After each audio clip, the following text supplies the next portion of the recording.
Oh, look at that. We got him. I can't tell if I'm sneezing, coughing, or laughing. I think you're laughing. It could be a very violent sneeze. Look at that. Like, hi chew. I am an exaggerated sneezer, but that's not my fault. I never learned.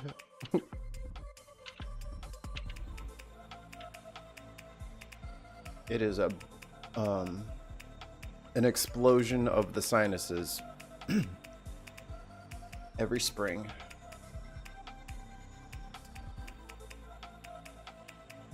Also, does we have the super chats, or is that not a thing today? We gotta set all the stuff up. Oh, all He's right. gotta go somewhere. Oh, right. It does have to go somewhere. Mm-hmm. That makes sense. We got like tax stuff to fill out. Ah, well. Luckily. If only we had Wow, people who were trained in taxes in the If only. network. I'm surprised that Agent Orange hasn't sold the National Archives to on eBay or. Who would buy it? Wikipedia? No. Yeah, right. No, that would be a good thing, because I think Wikipedia would actually do a good job at it. It'd have to be like the New York Post. Yeah, or something like that. What we could do is you could auction off each year. Oh yeah, and I want decide. 2004. I was thinking something like, one of those 1804 was a pretty good. Go for the classics. I like the vintage ones. All right, you got it, Tim, or I got it? I'll do it. Tim's got it. I got it. Hi, and welcome to this Bin Podcast Network production. We would like to thank all of our patrons for supporting the show. We couldn't do it without you. And those people include Ollie, Yay! Dutch, Yay! Russell, Yay! Hayden, Yay! Claire Levert, Yay! and as always, tons of mice. Yay! You did it. That was a good intro. But guys, guess who just became partners with YouTube?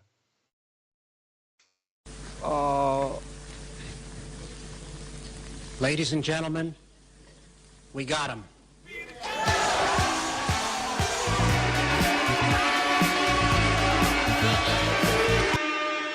I don't want to play the whole song because we are monetized and I will lose all of it.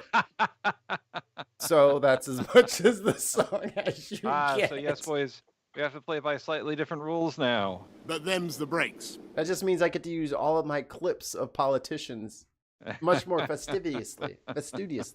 I don't know what I'm saying. But Landon's here with us. Yay! We got Landon. Good morning, good afternoon, or good evening, depending on your time zone, latitude, and a level of apology that you have to feel you have to do, because it's "Make America Embarrassed Again" is the theme there. But I want to congratulate the Ben podcast for achieving a level of monetization.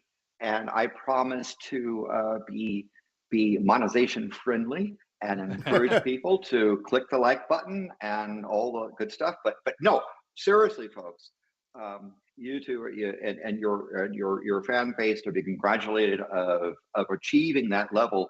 And I look forward to having even higher levels of stuff. But yeah, we were just, if I could just finish our previous thought just before we got on the air, talking about apologies, right?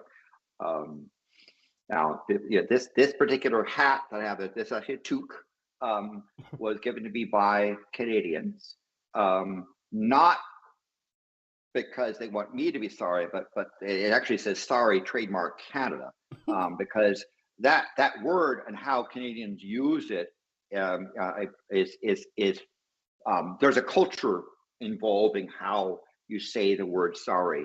Just like in Australia, it might be the C word. It's expression, right? And I made a remark at one point in working with some folks in some Canadians that it seemed like it was a trademark of Canada, and so they made this thing of saying, "Sorry, trademark Canada."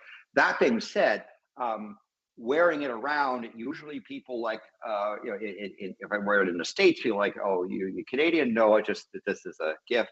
In Canada, people would like, "Hey, I like that. How can I get there?" But now, if I'm an American and I wear this in Canada, the typical reaction in a friendly sort of way is, you Americans can take your apology and insert bad words right?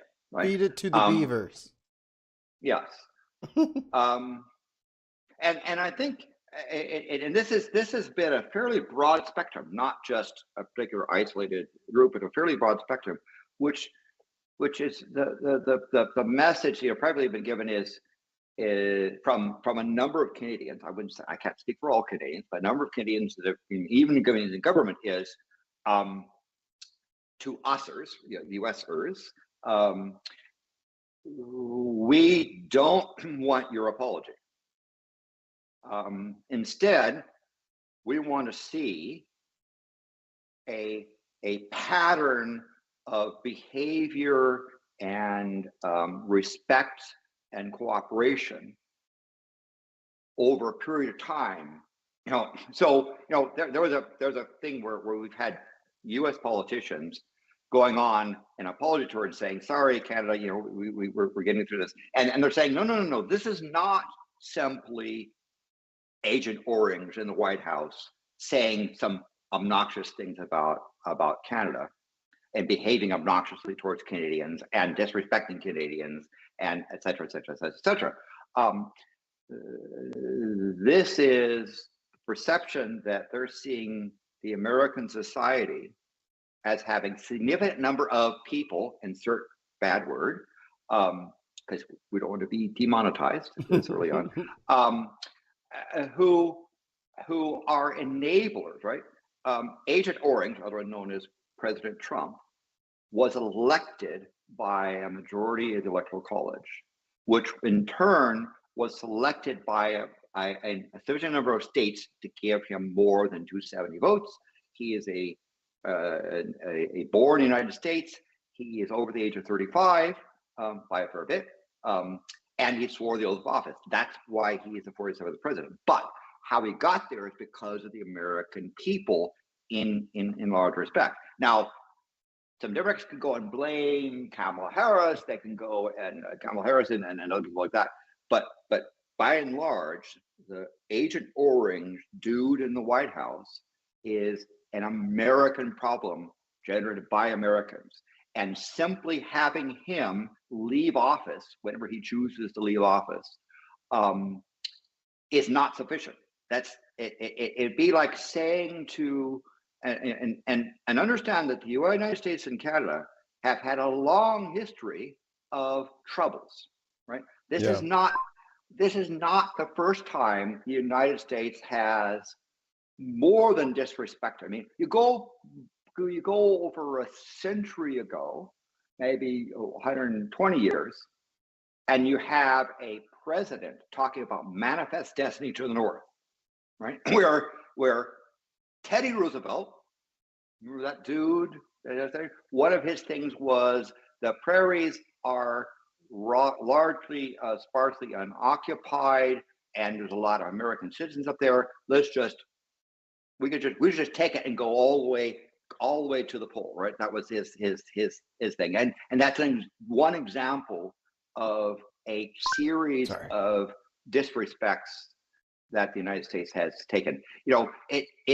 It used to be that American politicians ignored Canada, right? Yeah. They pretended like they didn't exist, which, to some extent, given what's happening now, that's probably a better thing if Agent Orange and his minions that suffer from the political malaise called libertarianism, if they could simply just pretend Canada didn't exist and carry on, that wouldn't have been great, but it wouldn't have degraded the problem, right?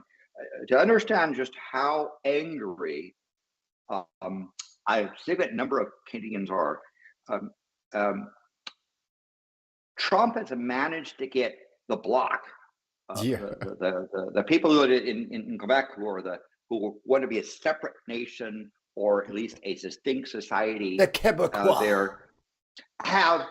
They have turned Canadian patriotic in a, the Liberals were about, but a similar number, right? The Liberals were about to lose. Yeah. And so if I wear this in Canada now, and people say, "Oh, here's a Yank," they will say, "We don't need your apology. We need the United States to have a series of behaviors over time to show that they're trustworthy," right? One of the things that you'll hear some Canadians say is Trump negotiated, he tore up NAFTA and negotiated what he said was a perfect deal. Trump negotiated the tariff arrangements with Canada that he now says there is bad. They are exploiting us, Landon. They tricked him into making that deal earlier. Listen, you can't blame that on Trump. That was the previous president. So I would say to the people suffering from libertarianism, the cowardly political process that says, I want to be as selfish as, insert that word, but I'll put it in the form of freedom and roving government, enabled by by a narcissistic behaving man-child in the White House. What you've done is made America an embarrassment. Yep. And I am, insert that word, tired of that. So understand this thing is a treasured gift by Canadians and Canadian government. Acknowledge where I was acknowledging the cultural significance of it.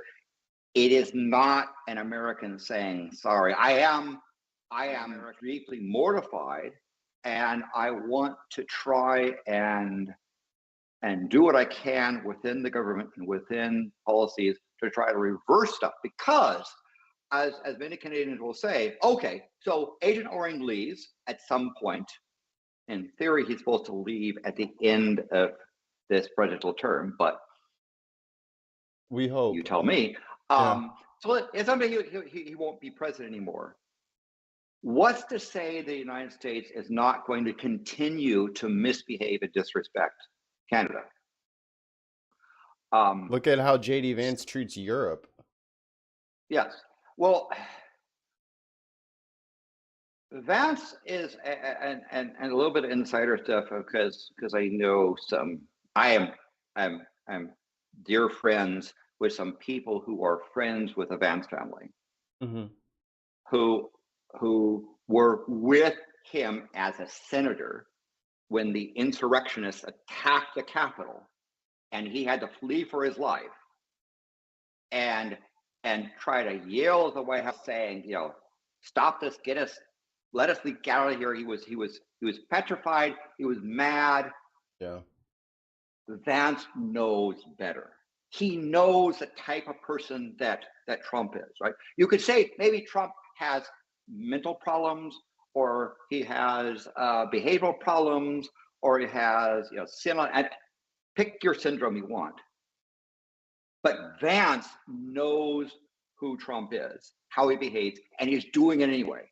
Yeah. To me, that makes Vance worse. Vance knows better.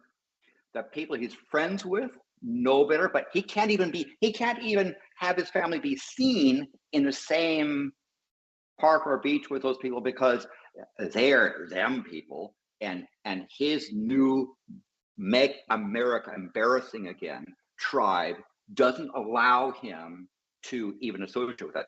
Vance knows better. And in fact, privately, people who know the Vance family, between the time when he was running for office and got elected, we go to Vance and say, dude, what's going on? And he couldn't look them in the eye. there are sayings about people that one of the evils are people who remain silent in the face of tyranny. Right. Vance, you know better. You know the nature of your president, and you're too, insert bad word, to do anything about it. You are going along with it, and so I don't, is that a say to the United States, what you don't apologize, do something to show a pattern that they can trust. Yeah. And this is the problem that the world is facing. It's one of the reasons why people are saying, maybe the dollar is not the safe haven, the US dollar is not the safe haven. Yeah. Maybe the US economy isn't a partner we want to trade with, even if it might be convenient. Maybe we have to find other ways around it. And this is what Make America Embarrassing Again group, the enablers of Trump, like Vance and like other cowards in the House and the Senate who know better. Now, you might say people like Marjorie Greene, lost cause. Those extremists, okay, they're where they are. It's the majority of those belonging to gentlemen of Putin organization called the GOP who have chosen to go along with it, to go along with the program and they know better, but they're too much of a coward. So the best the American people can hope for at this stage is to try to pressure those who are not lost causes to say, do something better, and to hope the courts try to do something against a person who doesn't give a damn. So the golems of Putin, because that gentleman is far too kind, why are they still afraid of Elon's money? It doesn't work. You know what I mean? Wisconsin just showed it doesn't work. So why not stand up and just go for him? Jump him. Well, I think Space Karen or was he's the James Watt. You say, what do you mean, James Watt? One of the things that has come into politics, and something that President Reagan perfected, is appoint somebody who is controversial, who is a lightning rod that people disrespect and dislike and yell at and so forth, and appoint someone like that because they take the heat, right, while the commander in chief and the chief executive can do lots of damage. A heat shield. Now, people like Bannon have perfected it because they said, not only that, but you just flood, if you got bad news, flood with all kinds of craziness. Right. So that you can't even pick and choose what's going on there. So we have a case where we have a Congress, and boy, again, this is something some Canadians will point out. The American people selected this Congress. This is not just if they disrespected voters in Wisconsin, they did a bunch of things there. We're talking about the across the board, the American voting public, or those who chose not to vote and stayed home, and your responsibility too, selected this Congress and a third of the Senate. They gave the gentlemen of Putin organization, or the gnomes of Putin, or whoever. What do you want to have the G for? I would push back a little bit on the Americans voted for this Congress. Congress kind of voted for Congress. Like most of those districts are so gerrymandered. Those people have jobs for life. Yeah. Yeah, but the balance of power, right? Even though the House was close. The difference is there's a couple of things. One of the things to understand that happened that was very unusual in the 2024 election, which surprised a number of people, is that new voters, voters who were casual but decided to come out and vote this election, broke heavily to the Republicans. Yeah, and that's been a trend that's been happening with the new generation of voters is they've been trending more towards conservatism.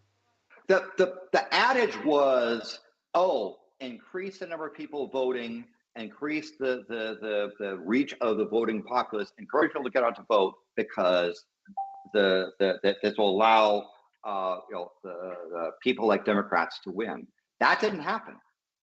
Now, I don't know if this is a long-term trend, because one of the things is that we had a number of people who voted who otherwise wouldn't have voted because who knows why. They decided to jump in. Those people again broke towards the set. So when someone like Canadians look at Americans, they're saying, well, not only did you select a dude who you already knew in his first term what he was about, you selected a Congress to enable and aid and abet this person's behavior. So why should someone like Canada believe, let's say, for example, Trump serves his term and leaves, why should they believe that America has somehow changed, right? Let's say even that you get a really active progressive that becomes president and tries to reverse and undo this cavalcade of executive orders and so forth. The question is, you still have that same voting base. What's to say that 8 years from now you don't put back in someone just as bad? Right. People who have minority groups that have suffered under the American system might demand an apology, but apology does not make it right. Yeah. Apologizing to U.S. citizens of Japanese descent, saying, sorry, we put you in concentration camps, is part of it, but that doesn't mean that, okay, we're all good now. We're fine. We said sorry, right? No, you need to have a series of behaviors and a trend to show something. And again, I'm not asking America to try and go over. I'm merely asking the United States to show just a level of respect to Canada. You might have an argument about trade policies. By the way, all countries argue about trade. Because everybody is a hustling little conniving snake. We get it. Yeah, everybody's trying to knife each other. We get it. And there's no actually international friends. There's just current opportunities and alignments towards things. What is more the case is why, for example, did Agent Orange choose to refer to the Prime Minister of Canada as governor and say that Canada as one blob is the 51st, should become a 51st state? Why did he do that? I don't know. Did he not just understand what Canada is, or he is doing it as a level of disrespect as part of his bargaining term? Which I think that was the thing for most Canadians. It was kind of like an amusing sideshow, looking at all the chaos going on down here. But then at that point, the poo got flung on them. And they're like, okay, the poo flinging needs to be out of the act, like now. I can tell you exactly why Trump did all that. Because during his last presidency, during one of, I think it was the G7 or the larger group, all the Europeans and Trudeau got together, made fun of Trump. He heard about it, and from then on, we'll get him. They were his mortal enemies. Like that's how Trump operates. That's how petty he is. I think Timothy, you're right. He has this. He has a vengeance streak as one of his ways to express violence. Yeah. But also his thing is he is again, his behavior and his pattern over a longer time is very transactional, right? It is When you are dealing with him, it's him versus you, and in his mind, in any interaction, be it a handshake, be it a conversation, negotiation, a serious thing, major, minor, there's a winner and a loser in his mind, and he's going to win no matter what. And whatever he does to win is fine with him. Well, yeah, the term 2 is Trump's revenge tour. That's what it is. Yeah. So now a president coming along after the Trump administration, I would hope would build this list of, on day one, executive order, undo.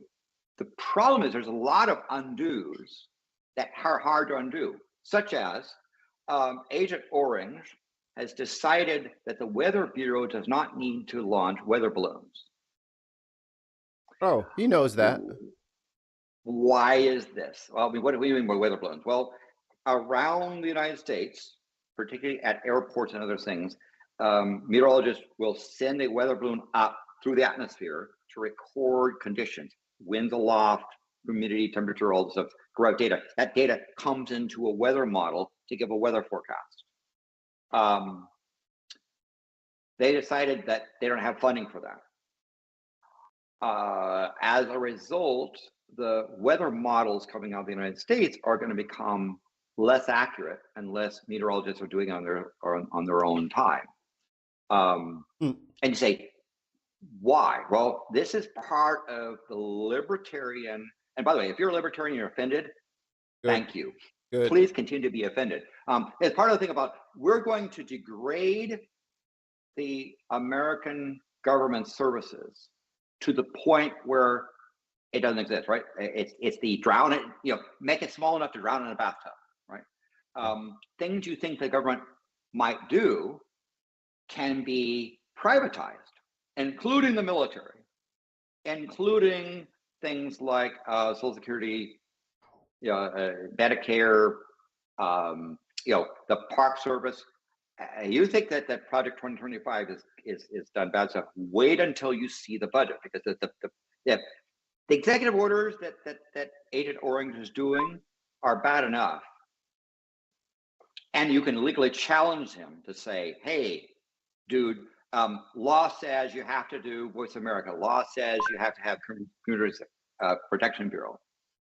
Okay, you find a judge. Maybe they stop them. Maybe delay them. What's going to happen is the Gentlemen of Putin organization in the House of Representatives will put forward a budget. And if the budget says no Department of Education, $0 for Department of Education, right. $5 for the Weather Bureau, or whatever they do, and the Senate confirms that, because it has to, all money bills have to start in the House. If the Senate passes it and the president signs it, that's law. There's no court saying, "Hey, you can't do this thing." That's going to be the matter where it becomes, unfortunately, legal. And if you were Chuck Schumer, would you have shut the government down? Yes, I would think that you try to, because it's a preemptive strike, right? But I understand that the Democrats were put into a really bad position because they become, and that was a Republican strategy, is to make the Democrats the bad people. But it's going to happen anyway. Exactly. Now, there's another group that says, let the Republicans dig their own grave, let them, crater the economy and so forth, and then pick up the pieces afterwards. That's a thing that the center and the left and the progressive left have often done, saying, they say, "Oh, so and so isn't my cup of tea. I wanted so and so, so therefore I'm going to vote the other side to teach them a lesson." That sort of burn the house down sort of thing is something that the libertarians would just enjoy doing. So,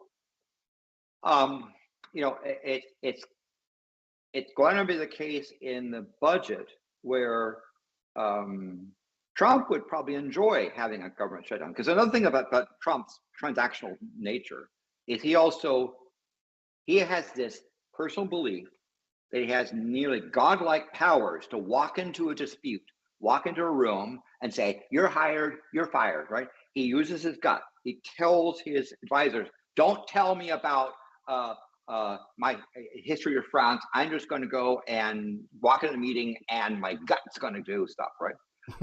Which is why he does something one day, Right. and then a couple of days later undoes it. If you look at his tariffs and look at his executive orders, it's on again, off again, because his gut moves around, right? You can't predict what his gut is because he thinks he can size up the situation and pick it. And the problem just is like that his real estate value just goes with his gut. Yeah. So I'm sorry for this rant, but I'm going to remember what this, G's of Putin organization has done to the United States. I promise to remember this as a voter. Right. And when someone comes along running for water board or something, and I see that the person is registered Republican, I say, if you would have any level of honor, resign from your party and I'll consider endorsing you. Other than that, sorry, right? Trademark Canada.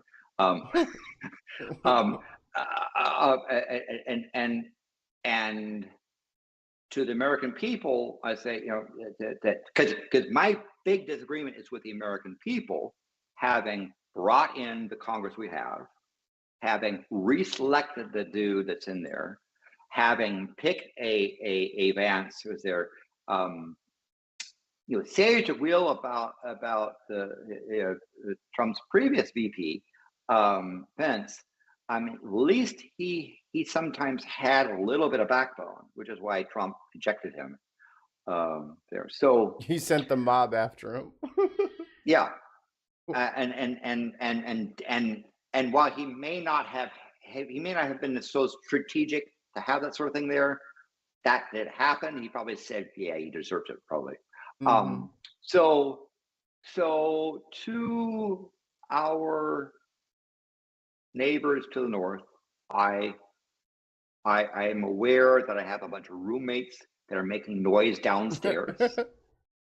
I recognize that you have taken a broom and you banged on the floor saying, cut it out.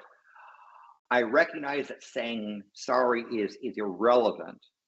The only thing I can say is that I will, as an American citizen, do what I can to try and change American policy within the law and what I'm allowed to do and influence, so that you begin to see a pattern of just mutual respect. We can disagree on things, but just mutual respect. And hopefully you will see eventually out of the United States, someone you can rely on, or they're not rely on, at least have a modicum of what they're going to do. So sorry for the rant, but confidence in our actions, perhaps. Yeah, I apologize. I don't know, comments? I've said a lot here. Yeah, let's welcome the chat. We got Billy and Daily Blase, Unquiet Badger, Yay. Pole, Tritone 58 9. I never heard of that person ban before. that person in the chat. What's up, Mark? Oh wait, no, this is Mark's button. Mark likes I don't like Elon Musk. I'ma say it 50,000 times. Yeah. NK in the chat, and Ernie. Hi y'all. By the way, I think Musk is a distraction. Again, I was thinking about James Watt, right? Musk is the James Watt of the Trump administration, and I think one of the things that the White House power brokers have done is said, we'll make Musk have his come in and do his destruction, and then he will leave and say, "See, he's gone. Everything's good now," right? Mm-hmm. No. All you've done is you've taken the slave master has replaced the foreman, right? And the whipping is going to use a different sort of whip. Sorry, we're still enslaved by a bunch of destructive economic vandals And Musk going away, assuming it goes away, because I think they want to push him out, isn't going to solve the problem, right? The rest of the world is handing Musk his Mikey, don't be a dick. economic hat. By the way, this is not financial advice. Please consult a financial advisor rather than act on anything here in a podcast like this. An esteemed podcast. My recommendation is when you see a Tesla vehicle, have pity on that owner. Most Tesla owners did not sign up to a Musk. Right. Have pity on them, right? They have a product which, insert bad words, can I say sucks? Is that suck? Is that demonetized? No, we can. We can say. Hold on, real quick, Tim. I didn't finish setting it up all the way, so I think we get a freebie today. Okay. You know what I mean? Okay. Like, I don't think we're going to be able to get punished. Yeah. I mean, these Tesla owners have a vehicle which sucks, be it the early models or the Model 3 or that Cybertruck thing, right? So let's have pity, right? When I come by someone who's getting out Tesla, I'll say, sorry, dude, that you have that car. I feel for you, right? They get a lot of views. Now, yes, there's probably a couple of MAGA heads that have bought Teslas as a result of the car dealership thing that we saw at the White House. Tesla, I guess, is what. Oh, I got a clip for that. I love Tesla. So dumb. And so again, it is a really bad product. Now I've been, I actually looked at the Tesla Model 3 when it was first being proposed. Did a study, did a long, because I'm one of those weird people that spend like 2 years considering buying a car, and looked at research and said, this is a piece of junk. Because I worked in Silicon Valley at a place where Teslas were kind of common throughout the parking lot, and I noticed that Teslas had lots of duct tape, especially in California when it would rain, right? That's a rare thing. When rain and duct tape would show up, and ask people, what's the duct tape thing? Oh, it's got leaks. Oh, these panels are coming off. This is not just the Cybertruck, right? Bad build quality. And I had a private conversation with a group that is being sued by Elon Musk because they bought a Tesla off of a junkyard to reverse engineer the software, to look at how easy it is for Tesla remotely to change the rate at which the odometer runs. Ooh. Okay. And now, if you are one of those unfortunate people to buy a Tesla product, you have to sign this agreement saying you will not look under the hood, you will not reverse engineer, Right. You will not disclose anything. It's Tesla's secret. They bought it off there, and they tried to sue them.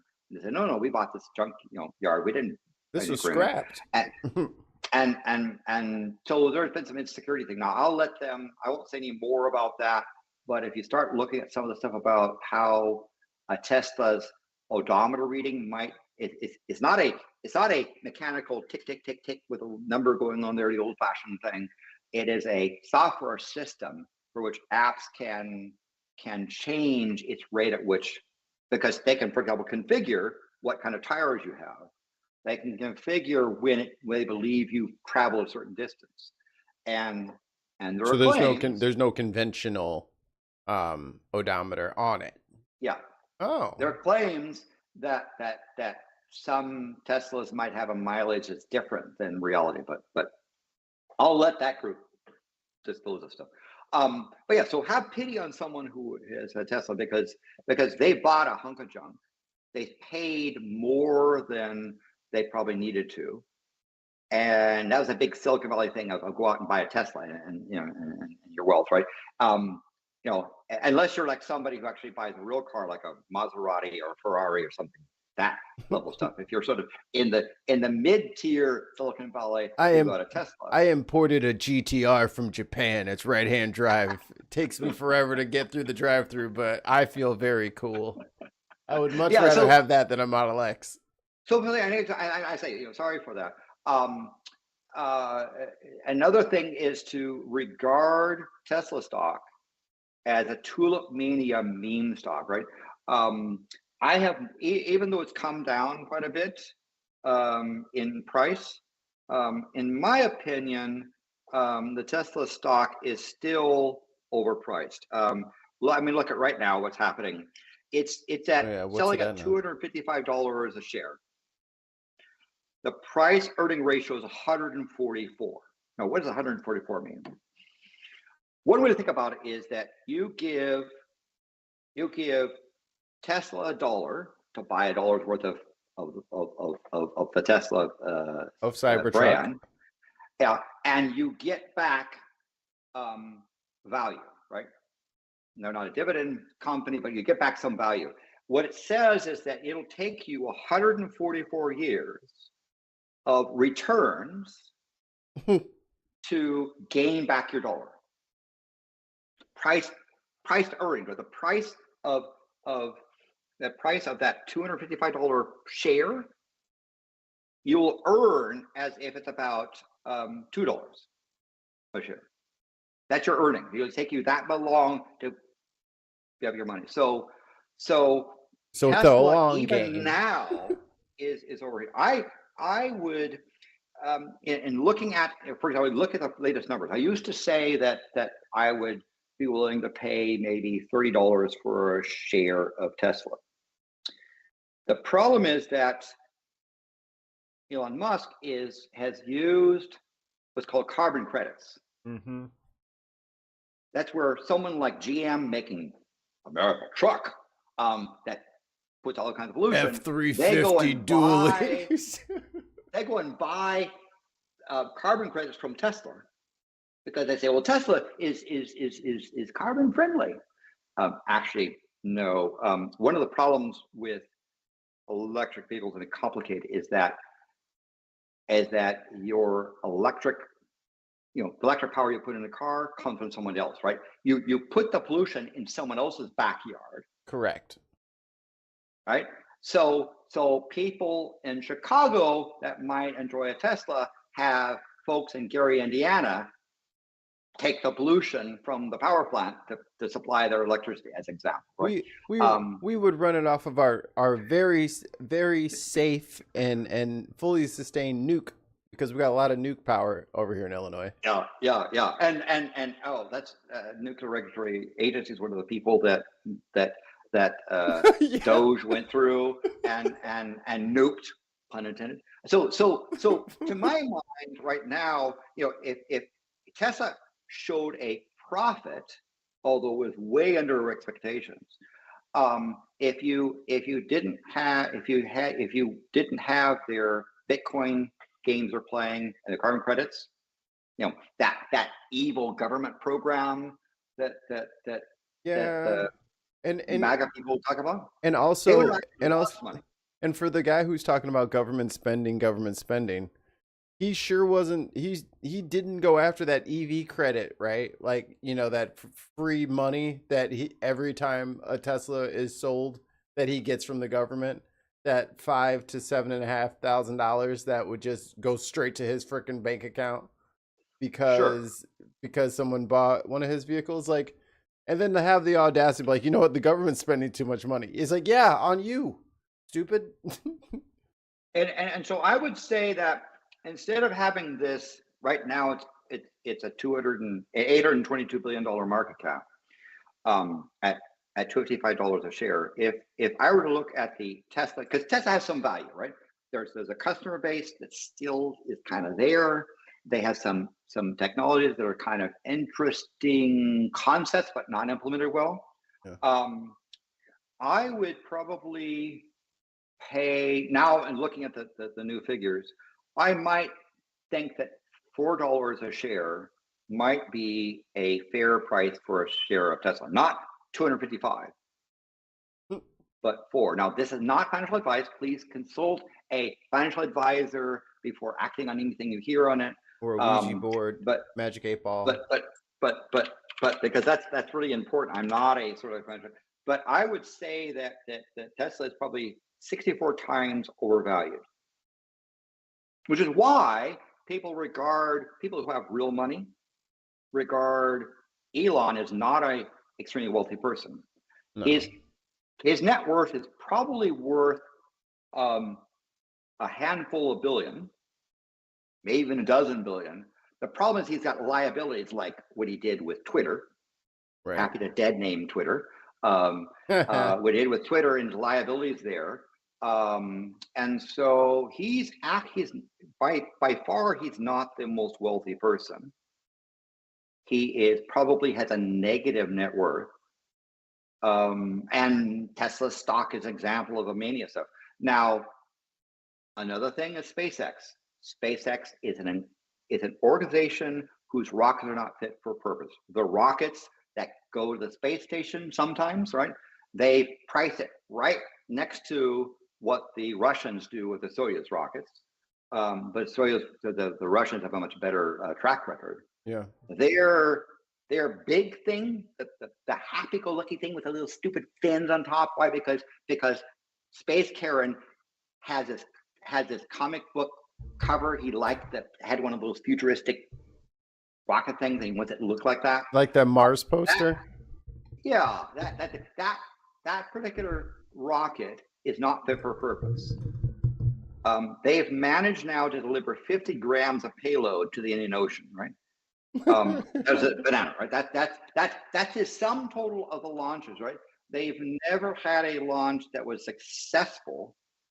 Some of them didn't blow up on ascent. They had other problems, but they can't even match mid-1960s technology. And if they manage to get one of those big rockets to achieve orbit, this is what this Space Karen is providing to NASA. Unlike Saturn V, which never blew up on the launch pad, they had a test thing where the tragic astronauts burned up because of a cabin fire, but it never blew up. It always launched, and Saturn V go one launch to the moon and back to get his big rocket to do its Falcon function Heavy. of Falcon Heavy to go to the moon. They have to take a spaceship, park it in orbit, and begin to fuel it, right? And right now, the best calculations are that it will take them 24 launches of Falcon Heavy to bring fuel to put it into the orbiting Falcon, assuming they can make it and keep it in orbit. But have enough fuel to go to the moon, not back. I gotta rant now. Now I gotta rant. It is unbelievable to me that we have, and maybe I'll do it on a stream one day, but you can go through the Saturn program would do weekly recorded, almost like prototype, like YouTube shorts almost. And they would just and this week we are talking about the fins. The fins are out because they look like a stupid penis, and we don't want that on our rocket. Then the guy's doing that very newsy voice. It's like very bum bum bum bum bum bum bum bum, like super cool production kind of stuff. They explain everything. There's a friggin' manual. Just build a Saturn V. Why? Yeah. Why are we trying to do something different? One thing, and they're going to take at least 24 launches to get it to the moon, so he never gets there, right? And understand, Space Karen, Elon Musk, this is not his money. Right. He's using taxpayers' money. Right. He is the biggest welfare cheat we've ever seen, right? If Doge wants to save money, terminate the contract with SpaceX. Yeah. Cut off. And in fact, this is one of the things that people who want the US to go back to the moon were doing. Then let NASA do it. Was to go to Congress and say, hey, we think this program. Now, why does Falcon Heavy, NASA, why did NASA select this? The NASA administrator in charge of making the selection overrode strong objections of the engineering team, wrote her own document saying, in my personal opinion, Falcon Heavy is the way to go. It's going to be, and selected it. then left NASA, and she's now an executive at SpaceX. See, that's bullshit. That's such bullshit. Because I knew Artemis was never going to happen. I could just now, Artemis looking at itself, it, the other aspects of that program are doing a very careful job because it's difficult to go back to the moon, right? Yeah. What we hope to have happen if we had a more rational Congress is for Congress to investigate the contract awarding SpaceX and say, no, this was not done well. Have NASA engineers who wrote documents saying how the rocket's not fit for purpose, and say, we're going to terminate this SpaceX organization's taxpayer funding. Let them apply to NASA. Let them come work for NASA. I don't think it should be the other way around where we have to go, go to the Sig Heiler to spend all of our money and blowing all of our budget. Are going in and trying to capture as much of NASA stuff so that he can do his I want to go to Mars thing. There is probably no person, I would say there's probably no person on the earth who knows less about manufacturing than Elon Musk. SpaceX can't even do mid-1960s tech. And they literally gave you the book. There's one in Huntsville right now that's unexploded. It's empty. You can go in there, take all the scans, pictures, whatever you want, and just duplicate it. To tell you about it is, North Korea has a more successful launch program. Damn it. Than SpaceX. Damn it. So understand the United States is not going to go back anywhere until they factor out SpaceX into the program, right? And I'm mad because we're trying to put a telescope on the moon. That would be so awesome. It would be serviced by astronaut, and that's off the table because when we met with SpaceX people, last year, we were concerned that SpaceX has not actually met the first milestone. The first milestone was supposed to have been achieved in 2018, and they've not met that. They don't even have a program to make their first milestone. They don't even have because I understand. Was it a thrust thing, like enough thrust getting to a certain height and then relanding, or or showing actually the relanding? That's a gimmick, right? Yeah, like who cares? You could have just dropped it in the water. Is something that is because gravity will bring it down, so you waste fuel for landing. They're saying, yeah, but we can reland a bubble. And I said, dudes, in 1969, we had a reusable rocket that landed on the moon and came back. And you crow that you can send something up to suborbit and have it not totally crash on the way back down. That's your idea of success? Because there's got to be a lot of fuel left over in that booster. Hey guys, I hate to interrupt your nerd science talk. How dare you? But I have to go. I have a political science conference to get to. Ooh. Oh, I have to apologize. So I would just finish up saying, Musk is incompetent. His track records, when Musk says something, he's capable to do something, you have a pretty safe bet he can't do it. And a pretty likely bet he won't be able to do it at all. But he's a sideshow. He'll probably go away at some point, and I'll have to find someone else like RFK Jr. as the lightning rod person.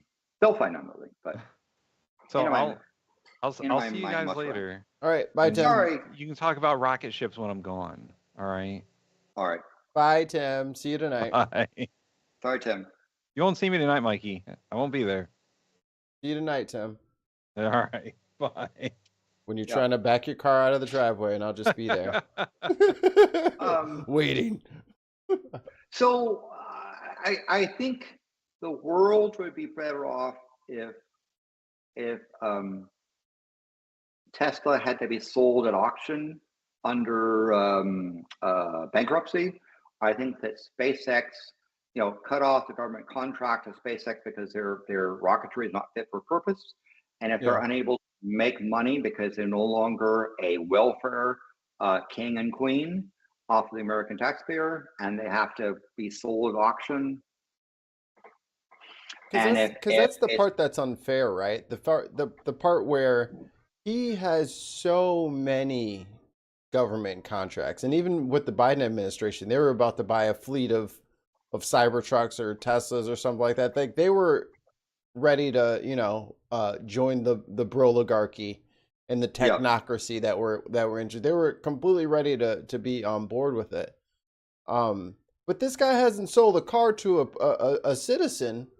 But a couple hundred times, it would appear most of this money is coming from other government entities. Yeah.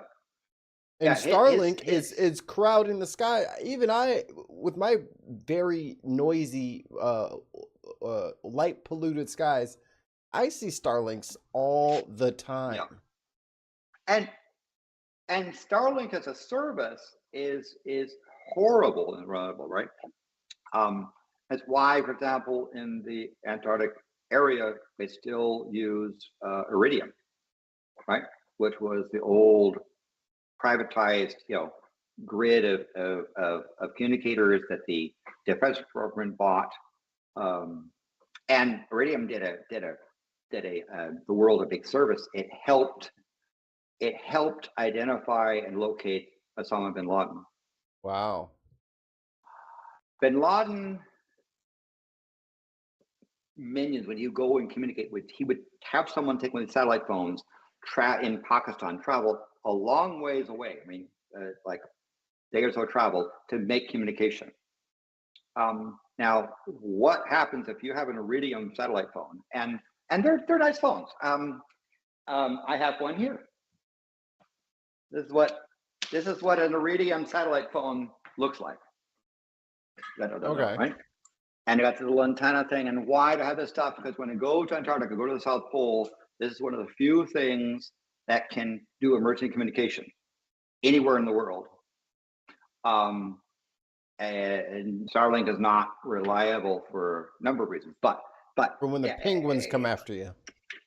So the iridium company they had other problems, but they ended up selling to the Defense Department. And when you buy one of these things, you sign an agreement saying you understand your communication will be used for to evaluate the service and for testing and training.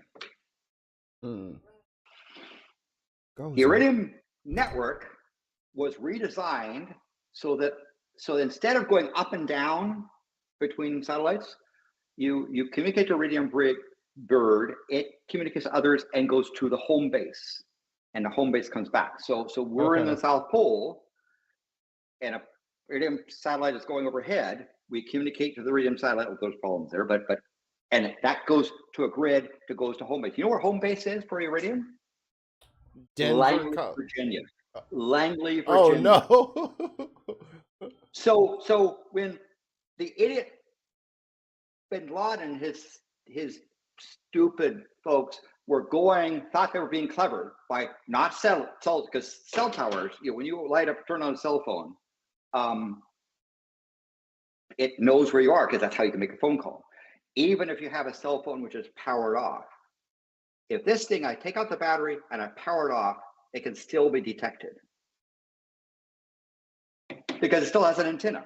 It radiates. It can be detected from space. So you pull a battery out of your cell phone and have it off, it can still be detected from space. So they had no cell phones around him, and they would send these Iridium satellite guys out there.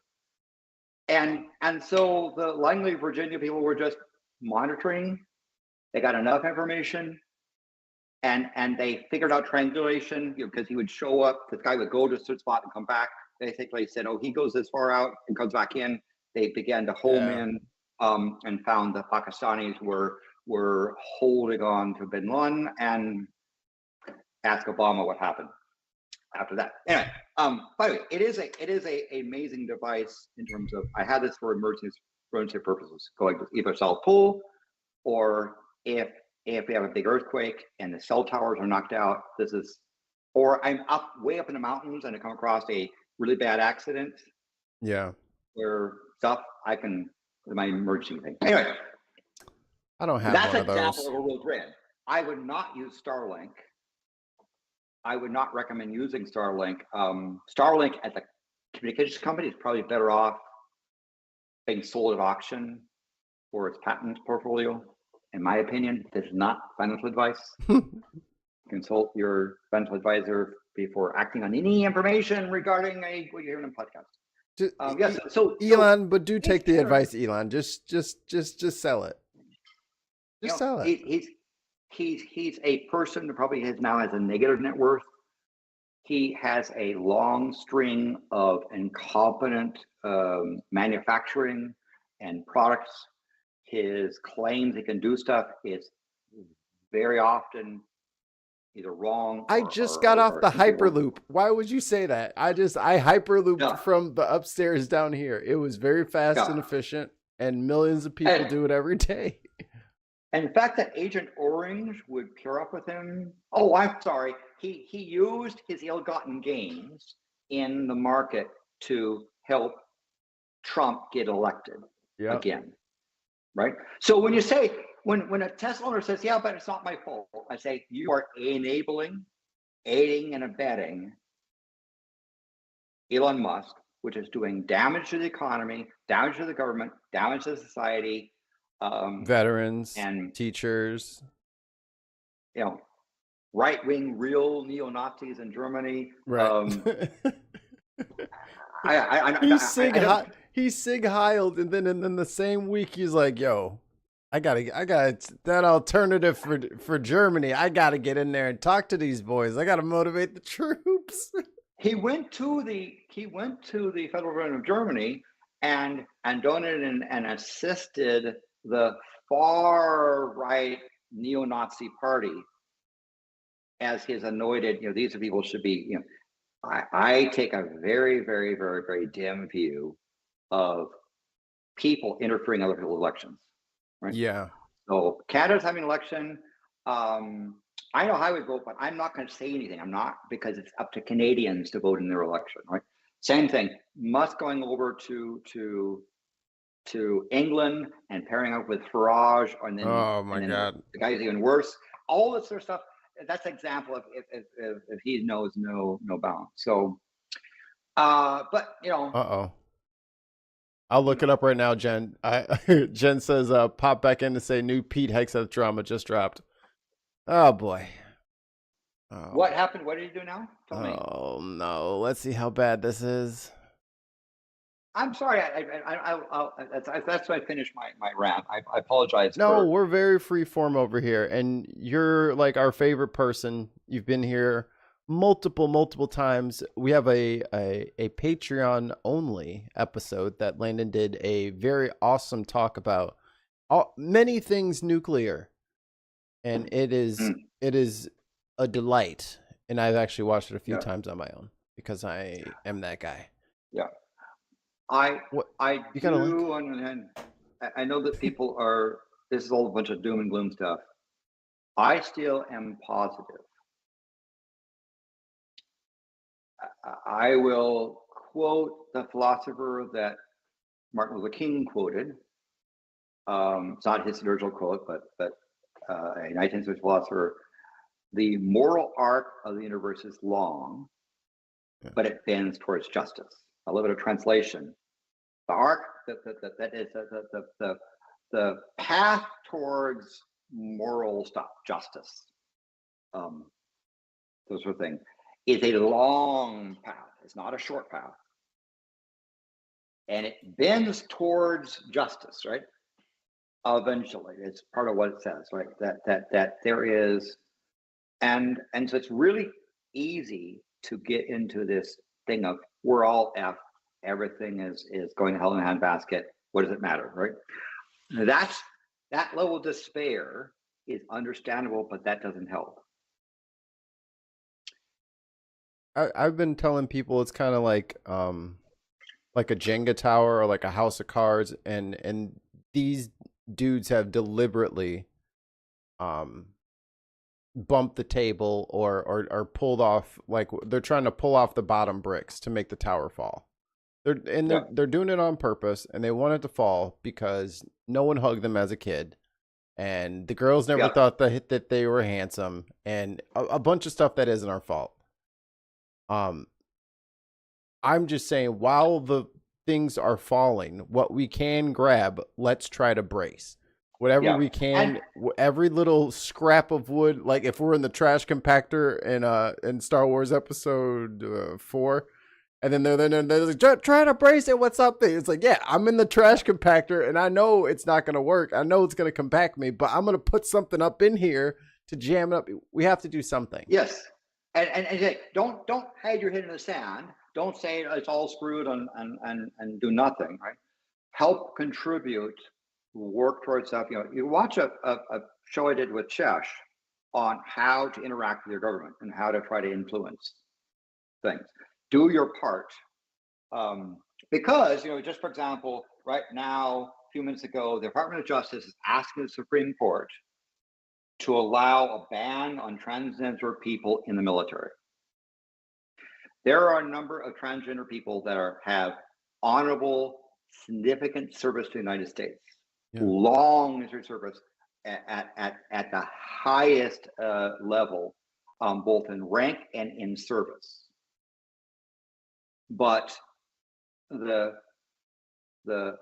Project 2035 Make America Embarrassing Again cult makes use of culture wars like transgender bad, right? Because it says populism. Populism says, I want to play on your emotions. And a populist like Governor DeSantis, Governor Florida man, will say, see, these people, they're bad.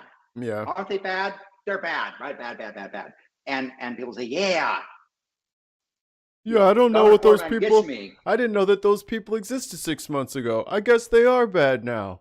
It's just like, and they never, the populists don't actually want to fix the problem. They just want to say,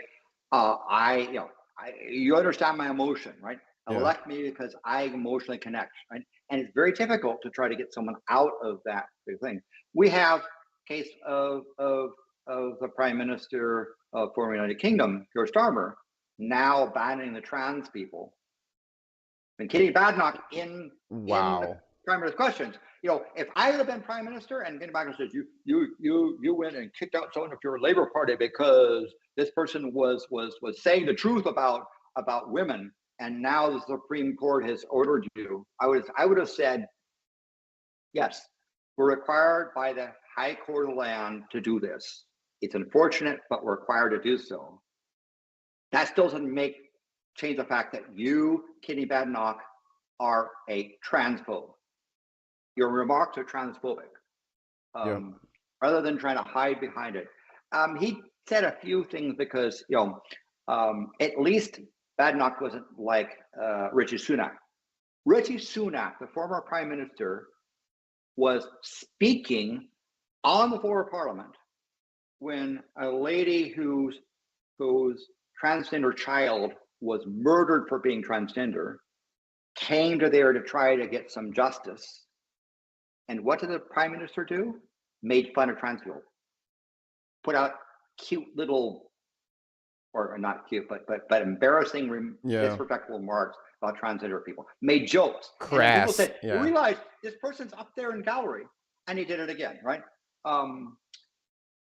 Unfortunately, the culture wars that are being pushed are not about culture wars. They're just trying to get people's emotions to say, support us. Look for the Project 2025 Putin folks to push extreme culture wars with this midterm, right? They can't run on the economy. They can't run on foreign policy. No. Who are they going to, what victims? Because in some ways, the transgender abuse can only get them so far. They're going to find some other folks. It's anti-Semitism. That's what so if you're not willing to say Israel is better than every other country, including America, like if you don't say that on a daily basis, you're going to be, and this is at the expense and the safety of our Jewish American population, right? Yeah. Like you put them, you use them as the heat shield. You use them as the Musk and let them take the heat. And then if anybody, oh my God, I can't believe they're going after those people. And it's like, what are you talking about? Like, and this is the old term affirmative action, right? They're going after affirmative action, saying, we got to get rid of affirmative action because, what effectively they're saying. Let's take out the nice words. They're saying they're letting Black people and Chinese people and Mexican people into workplaces and business and government and so forth. you might be We can't your have boss. that, right? And then they go and they say you don't have a job because they gave it to somebody else, right? The notion of the fact that if you are colored and you got that you must have given an unfair upper hand. This is part of the culture wars. Right. You don't have a job because them people took your job, and they don't promise to do something about it. They just promise to extend your motion. So look for the Republican Party to dial up the culture wars to 11, because what else can they run on? And it's funny because you don't see Elon trying to like say, you know what, let me put a why don't I get a Tesla plant in every state? You know what I mean? Like he doesn't have ambitions to like, bolster this American made American assembled car. He has no loyalty to the system that he's nursing from. Like he will just as easily I think his biggest point is in China, right? It's in Shanghai or outside of Shanghai. Oh, yeah. So it's like he's not fully committed to any of this. He's just like he's got as much of his body in the water as will move the raft. Like he's not just jumping in here swimming with us. He's in his raft just kicking along every once in a while to help. So what can you do? I mean, one of the things that, for example, to communicate effectively with your members of Congress, if you have a member of Congress who is going along with this whole Trump charade, let them know you don't like what they're doing. If it's somebody who's trying to fight it, encourage them to continue to fight, because it's only getting started, and that's part of what you can do as a U.S. citizen is do your part. Progress is not made by some great person doing some big speech thing. That helps. Progress is made by lots of small people, unknown people doing their job, right? The Parks told me I was tired in more ways than one and decided I'm not moving, right? But understand that there were millions of other people who did their part. Otherwise, I just would have been this Black person arrested on a bus, right? The civil rights movement it had great leaders, but it was effective because you had millions of people doing the little bits. So I went on a rant. I think I was on Politics Social, the Friday night social show, last week, and I was trying to remind people. I'm like, the civil rights is not over. Like everyone just kind of like after Martin got shot and Malcolm got shot, and then a couple of concessions came out here and there. Everyone just kind of sat down and pretended like the best was yet to come. And it's like, what are you talking about? Because part of this malaise that's going on about the Australian government says these diversity and inclusion stuff is somehow not helping you, it's helping them take your job. And they just then go after people saying, because the assumption is, if you fit into a category that diversity and inclusion is acting for, that you're somehow less of a person. which is like, this is exactly what, like, they are exemplifying exactly why we need all of these provisions in the first place. Because if you look at the entire cabinet, you look at how good of a job everyone's doing in their respective department, this is exactly why they need people of color and women and people from other, because these nepo baby white boys are clueless. Hegseth is a train wreck. He is a train wreck. Everything he touches turns to literal crap. It is bad. He has the porta potty touch, where everything just turns into that blue, disgusting liquid. Like, he just can't stop screwing up. And yet Trump is just attached to the hip, because that was like probably the guy, he's like, oh, if I was like 30 years younger, me and him would be running to the clubs. You know, like, he like envisions like that's like the son he's always wanted. Like, he has like this weird kind of like TV fetish relationship with like certain people, all of them from Fox News, surprisingly.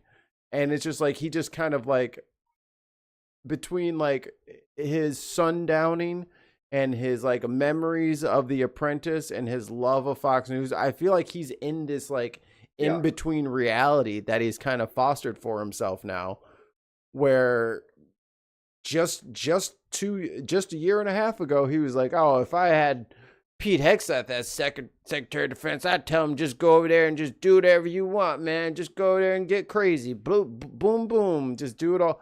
And then, like, here we are today, and that's exactly what he's doing, except for all of it is on a freaking personal iPhone, which could get hacked by a teenager. A teenager could hack you, dude. What if someone steals your phone and then just gets in? Then your Signal chat is completely free to read. You're so dumb. Yeah. So these programs that are working regarding diversity and inclusion are not to take someone unqualified and put them in a position. It's to allow them to even have an interview, right? One of the things that happens in situations is that if you don't fit the mold, if you don't fit the character, if you don't fit the look and feel, you don't even have a job. You don't even have an interview. You're not even allowed in the door to ask, could you supply, right? And so it probably says it's not to give unqualified people. I tell you that somebody, you know, like this professor at a university that I'm good friends with, that, you know, we supported his research, is actually now dean of. He's actually a dean of this major university. I don't want to name him because they're under fire, but the dean of diversity and inclusion, right? And they said, all I'm trying to do is to make sure that people who don't fit the usual college student mold have an opportunity to apply. They still have to pass the exam. They'll still have to have the set. The problem is that it says is that students I have which fit the mold have to become better than the best in order to even get considered in the door. Right. And so Dirty Religion just says, allow them to apply. Allow them to apply for a position in the military or a business, like a business degree or whatever the thing is, right? Allow them to apply. But the culture war says they're going to give you unqualified stuff. So his ban on transgender people, ban on trying to diversify the workplace, and then firing people that he claims were basically goes and says, oh, these people, they don't fit the mold of military soldiers, so I'll fire them, right? Because they must have gotten in without being qualified. And these people are decades into their careers. Yes, we're talking about people that have served and are serving this country honorably. We're talking about people that have provided extraordinary service you don't even know about, right? That are and they're being tossed out because of the color of their skin, the ethnicity of their background, their or other factors as well, right? Well, even the fact that they're veterans, because a lot of these people got hired because veterans are a protected class in America as of recently. So a lot of these veterans got picked up on these government jobs. They're still in their first year and a half or whatever. They're still in their probationary period. Doesn't matter. Doesn't matter that you're a crisis phone call operator, who works the midnight shift and sits on the phone for 10 hours with guys really struggling after coming home from their deployment. No, you don't need a job. You don't need a job. And so it really is the case when you hear the culture wars going after this diversity inclusion, you think, oh, I'm not going to affect me. Yes, it will. Because highly qualified people can't even get the interview. You are, if you don't fit the mold the diversity inclusion is trying to assist, you're suffering and penalizing because you have extremely good candidates that can't even be considered now. And so veterans, veterans people recognize that the preferential freedoms we used to give to veterans is going out the door as well. They just throw out the whole thing. Because we used to say, thank you for your service. Please, you can apply for this position with our thanks. Right.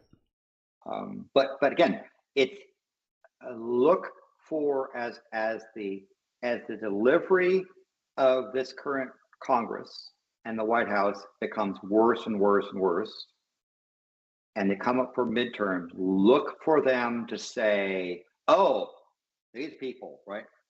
Bad people, look at this. I mean, look for them to amp up the culture wars to try to prey in your emotion.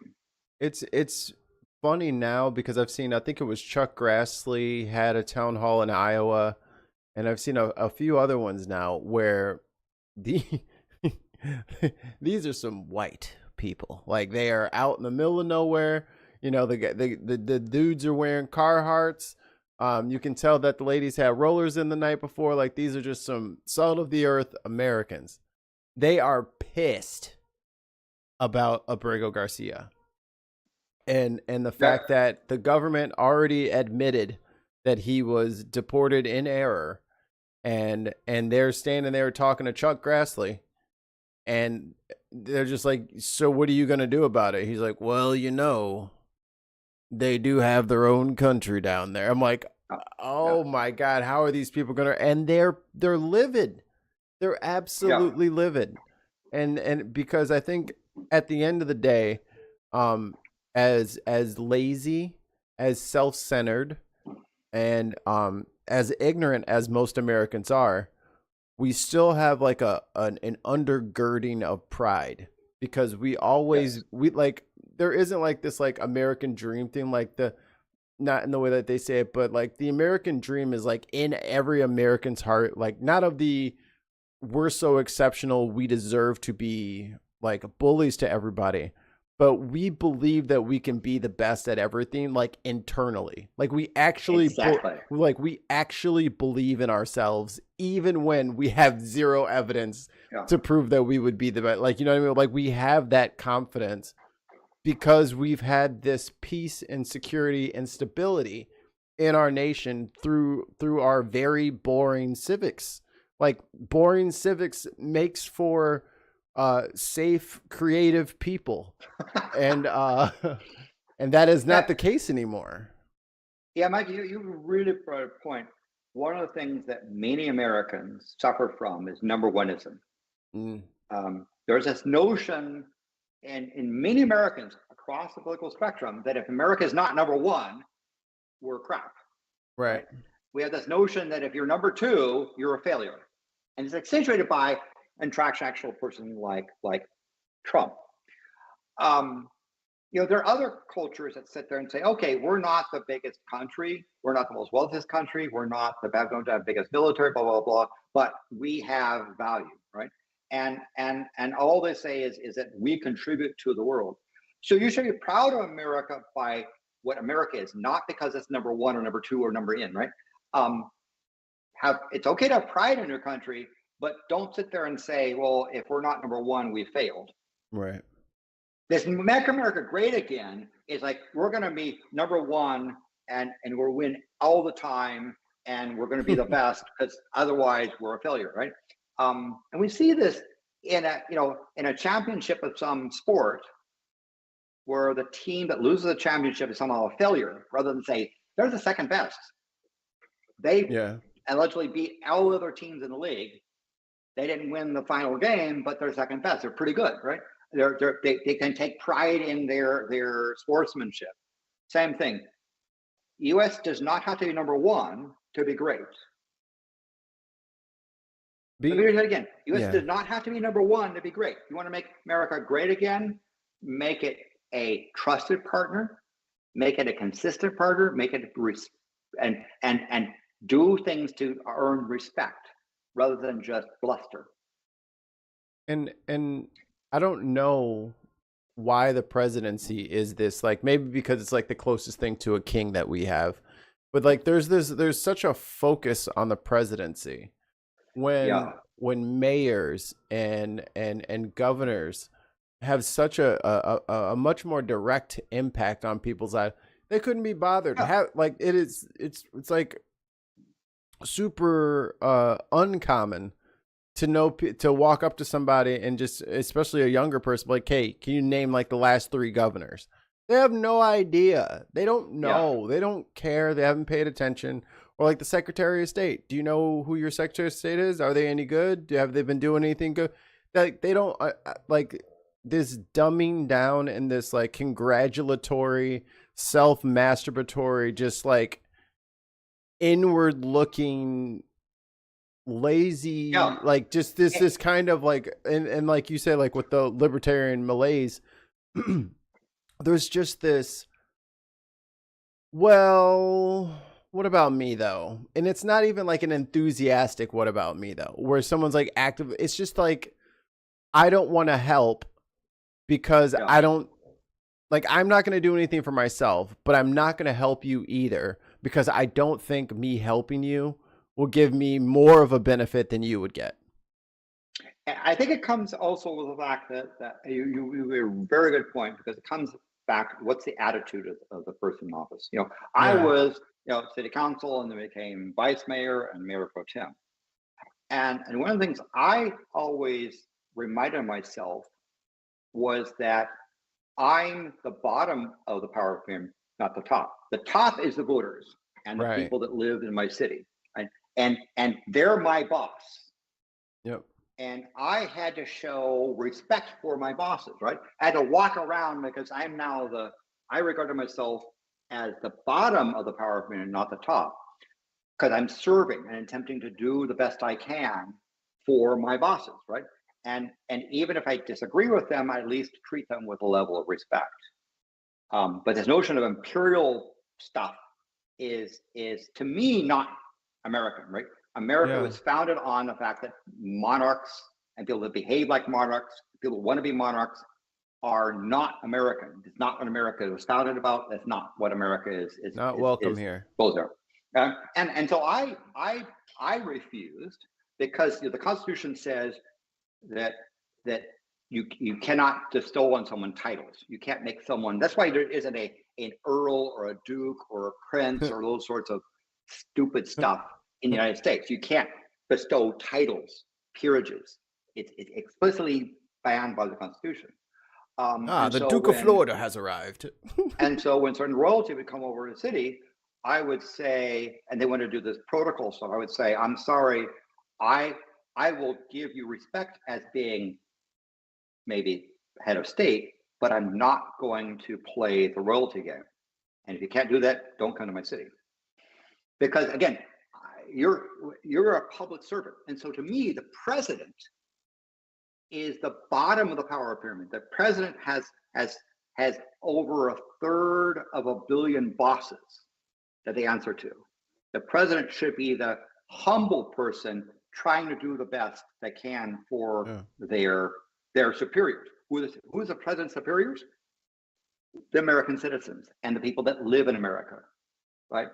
Those are the superiors of the president, not the inferiors. So have a little bit of humility and don't treat yourself like a king. But you look at this. It just came over the airways, right? President Trump on Thursday lashed out about a lawyer representing Harvard, who happened to be a Republican insider and ties actually president himself. But that's he was. You wanna drop the link in the chat? I'll put it up on screen. I can get that. I'll get that over to you there. We'll read along with you. I put on a side thing. Let's go to the. It's a Wall Street Journal. Okay. Maybe you can find it. Trump says Harvard lawyers should be forced out of case. It's in a Wall Street Journal right now. Okay. But and there may be a paywall behind it too, which is. Oh yeah, I think I canceled our thing with them. But I'll give you. I'm trying to paraphrase what the thing says. So you have this lawyer from Harvard representing Harvard, who has, and he's not some left-wing liberal person. He's a Republican insider with actual ties to the president, who has done favors for the president himself. And so Trump said in his Truth Social post that, the William Walmart Twitter, Bruck, he says that so Trump posted this. He said Harvard is a threat to democracy. With a lawyer who represents me, who should therefore be forced to resign immediately or be fired. This is not good anyway. I hope that my very big, beautiful company, now run by my sons, gets rid of him as soon as possible. He's referring to the lawyer also doing work for the Trump agency, right? Why is this? A statement says, that I view, the statement is that Trump's son, running his father's business empire, said, I view this, he's not a good person. Now, Harvard's one of those universities that has enough endowments that when the government said, you got to stop letting them minorities. I'll take your $2 billion. Is that, oh, okay. And then, so they go up, a few. So he's now on a, so here's a lawyer's doing work for his business because it's from Harvard, and Harvard is, quote, a threat to democracy. He wants the guy fired. And by the way, there's lots of colleges and universities that are desperate for the government involvement, government funds, government student loans, government this and that, that if they tick off Trump, they don't have the endowments that people like Harvard can play on. Now, it's costing Harvard money for doing this, but there's pressure, right? This notion, because Trump has to win every transaction. He thinks every transaction is a winner and loser, is a sucker and a victor, and he intends to win, and with no morals, no causes stuff. And this is a perfect example of that, because they didn't even mean for that to come out. They didn't even mean for that to come out, and then they tried to say it was fake, and then they said, you know what? Yeah. Also, yeah, we did actually mean that about Harvard. It wasn't. We take it back now. It wasn't a mistake. We meant to do. Now we meant to do that, and it's embarrassing. And I can't understand how people who wear red hats look at how he deals with. I don't know how they can sit there and just. At this point, I know it's getting harder for them, but at some point you got to get off the crazy train. Like, you got to get off this merry-go-round, because the guy is unhinged. He has no idea even who he's mad at or what he wants. Because it's all transactional. He just walks in the room, has a gut feeling, and says blah blah blah. And this is why his enlisted executive orders just comes and goes. This is and that, right? Now he's capitulating to China. Before, he was going to drive China on the ground and back and forth. And it'll happen again. It'll change again, because it's gut feeling. See, we got. Please go and show you some of these executive orders, right? Yeah, we got them here. Oh, so this one was last week. Restoring American seafood competitiveness. Oh, God. By the way, what that does is says we fired inspectors to test levels of mercury in fish. Oh, no. Because a little mercury never hurt anyone, according to but Doge. RFK is like, you know what? No more yellow number 7, but also put the mercury back in the damn fish. It's good for you. And make you strong like me. I feel like that's his health like motto. Is just like, don't you want to look good like me? And it's like, no, I don't. No. And they're really the libertarian Malays people are really good at code words. So when you read restoring common sense to federal procurement, I don't know what that is, but I could bet you a reasonable sum that it's about stopping evaluation of the creditworthiness of a contractor, their ability to fulfill past contracts, their ability to trade with banned countries like North Korea and Belarus and so forth. I imagine it's sort of it's. I'm guessing. Remove undue barriers such as unnecessary regulations while simultaneously allowing for the expansion of the national and defense industrial bases is paramount. Accordingly, the FAR should contain only provisions required by statute or essential to sound procurement, and any FAR provisions that do not advance these objectives should be removed. And that's the Federal Acquisitions Regulation. Yeah. And one of the things in particular is to look at performance of federal contractors, right? If you've been screwing up in the past, you have to show that you're doing better. Before we buy more from you. Basically, so do you want your ICBMs launched by SpaceX when it comes time to defend America? No. Russian roulette with the ICBMs. Oh no.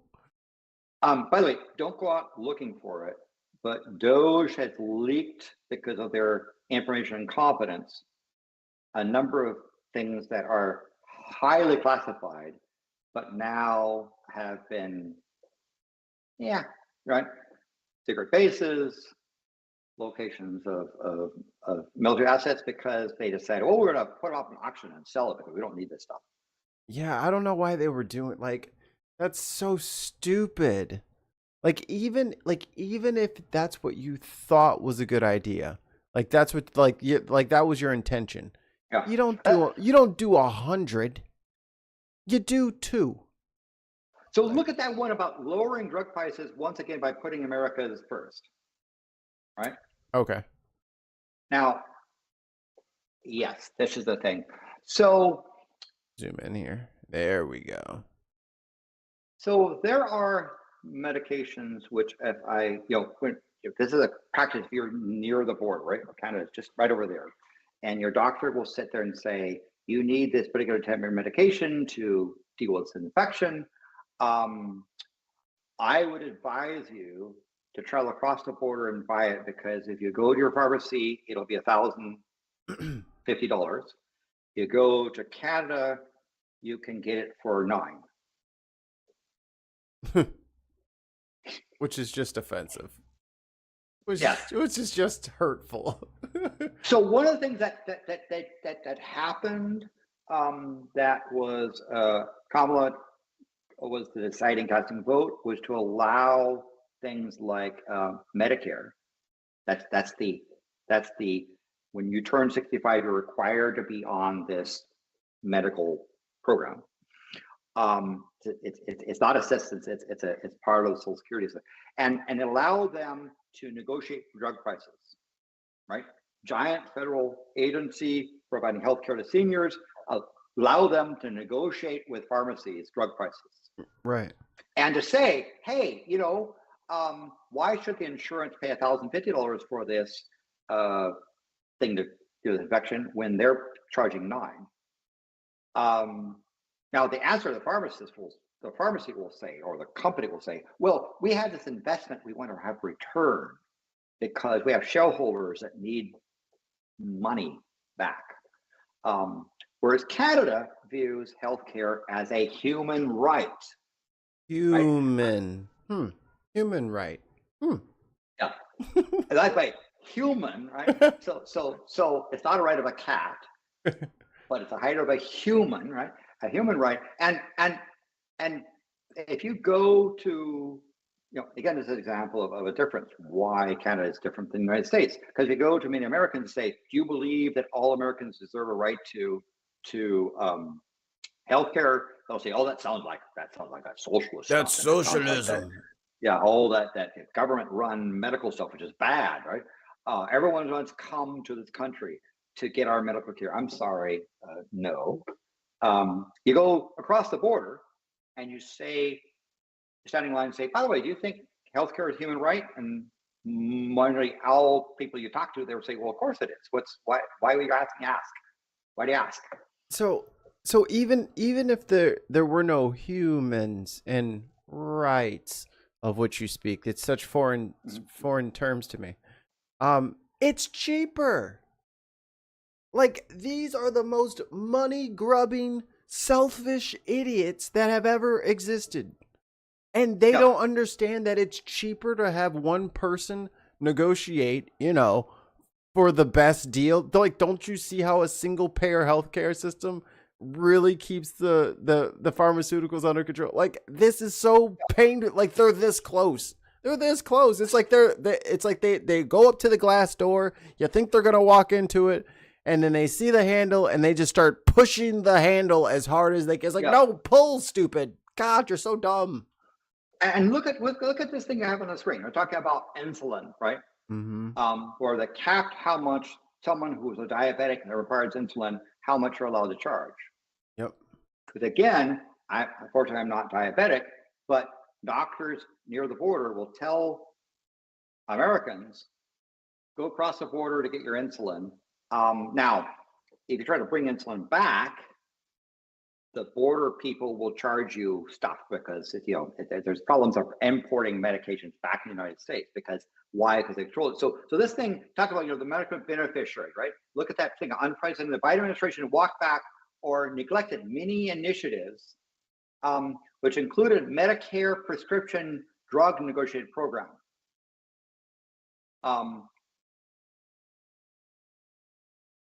Charges on Medicare Part D led to inflated premiums, right?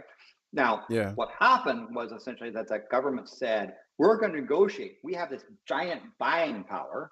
We're going to negotiate a fairer price. We're not going to let you hypercharge for medications.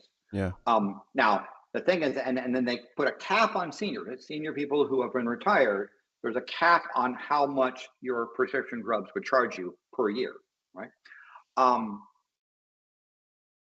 And that resulted in higher premiums, right?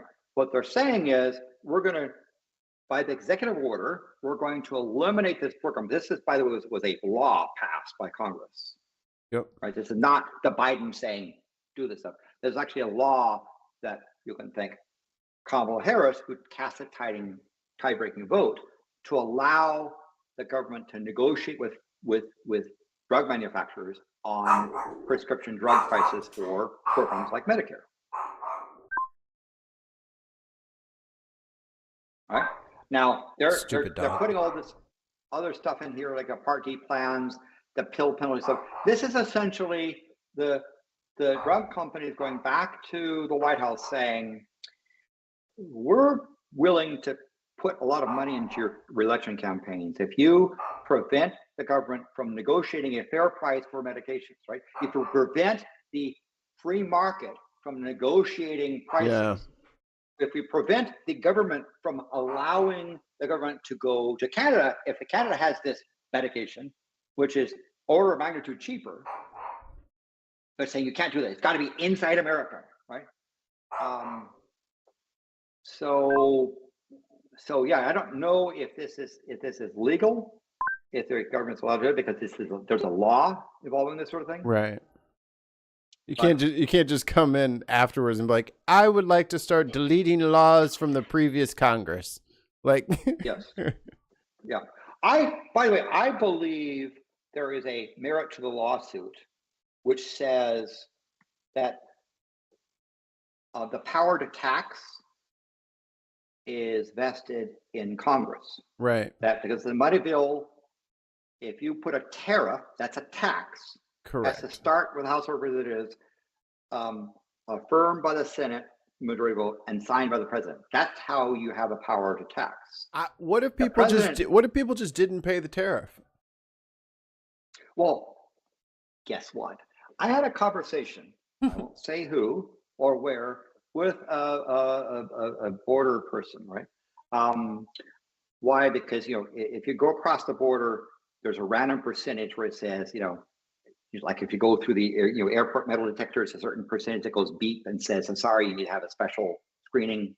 This random. You've been randomly selected. Yes.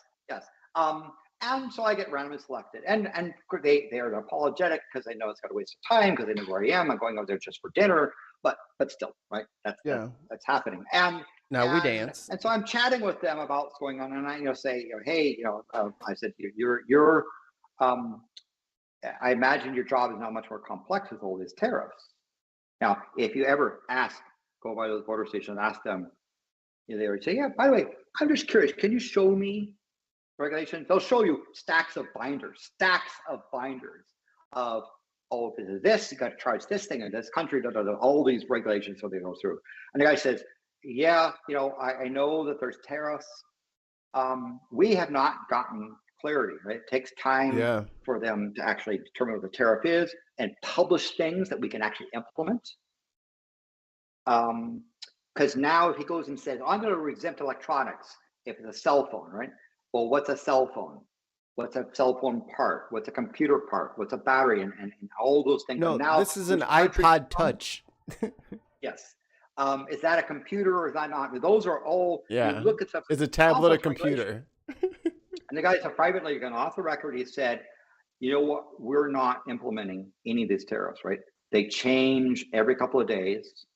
And we just say to us or coming across the border, anything declare. And if they say no, we say, welcome back to the United States. Or if you say, yes, I've got a case of wine in the background, they say, yeah. That's good for you. They wave on through. Yeah. The tariff, and why? It's not because the tariff people are lazy, because they don't know. They have not been given. When Agent Orange puts up a chart and says, bad country, right? Yeah. Penguins, 10%, right? All this sort of stuff. When it does that thing, suck on that Marshall Islands. Okay, someone's bringing over they bought a router in Canada. Okay. Made in Vietnam, sold by Siemens Nixdorf, Germany. What tariff do we charge, right? Yeah. And they haven't bother publishing the regulations. So we can't. We don't have any guidance on that. We just wave on stuff on through. The tariffs are not being collected because they haven't bothered to hire people to print out the regulations so that they can do the charging. All this because they don't know. Like, and this is the thing. Like for dumb to walk around for 2, possibly 3 decades railing about how much he loves tariffs and he can't wait to get some tariffs in there, and America ran great. We didn't even have an income tax. We just ran on tariffs. Yeah, when before cars. Yeah, like if that's the time you want to go back to where we all have horses, like what are you talking about, guy? I tell you where. So even though the tariffs have limited applications now, there's easier things happening. For example, when China was having this 145% tariff, where they limited the minimum, you had ships being turned around and going back. They were going to the United States, and they turned around and said, don't bother. Because even if you're a company that wants to comply with all the regulations, you then go and say, well, what percentage of, what does this qualify for? A Siemens Nixdorf router bought in Canada, assembled in Vietnam, with chips and metals coming from China, tell us what we should charge, right? No one knows. And if all of those are going to compound based on the company, everything is out of everyone's price range now. Yeah. And you understand this reciprocal tariff thing where they were treating us bad and we're going to go and get them back. You understand that countries like Australia and Brazil, where we had a surplus, where they were buying more stuff than the way around. 10%. We charge them 10%. Right? Now, the idiots that put it up forgot some countries, right? And so you look at chess. I did a 1-hour analysis, the presentation where I reverse engineered their formula for those charts, and they made mistakes and blah blah. But nonetheless, the countries that are helping the surplus trade on the other ring because they get more from us and we penalize them as well, right? It's just insane, and it goes back and forth, back and forth, back and forth. You might say, well, then if no one's charging right now, what's the problem? I presume you hold dollars, Mikey? For now. You have some dollars in your pocket. You might have dollars in a bank account. I do. You understand that the value of those dollars has dropped since Trump took office 9%. The buying power of that dollar is now 9% less in the world stage. Your wealth, the money in your hand, is now 9% less effective. And that's the current thing of last week. It's continue on this sort of a slide down. So even if you don't think you're buying only domestic stuff, by those domestic suppliers often have import stuff. Yeah. Or if they're purely American, they see that this is the current going rate, so they jack their prices up. Why the hell would I stay charging $2 for my widget when the tariff just bumped everybody else's widgets up to $10? I'm going to at least $8. And people try to explain to Trump what is trade. He doesn't get it, right? No. He's either willfully ignoring it as a liar, or he's stupid, or some combinations of it. But his notion is there's a sucker and a winner, right? It's almost like, say, if he buys something and he pays it, he's a sucker, right?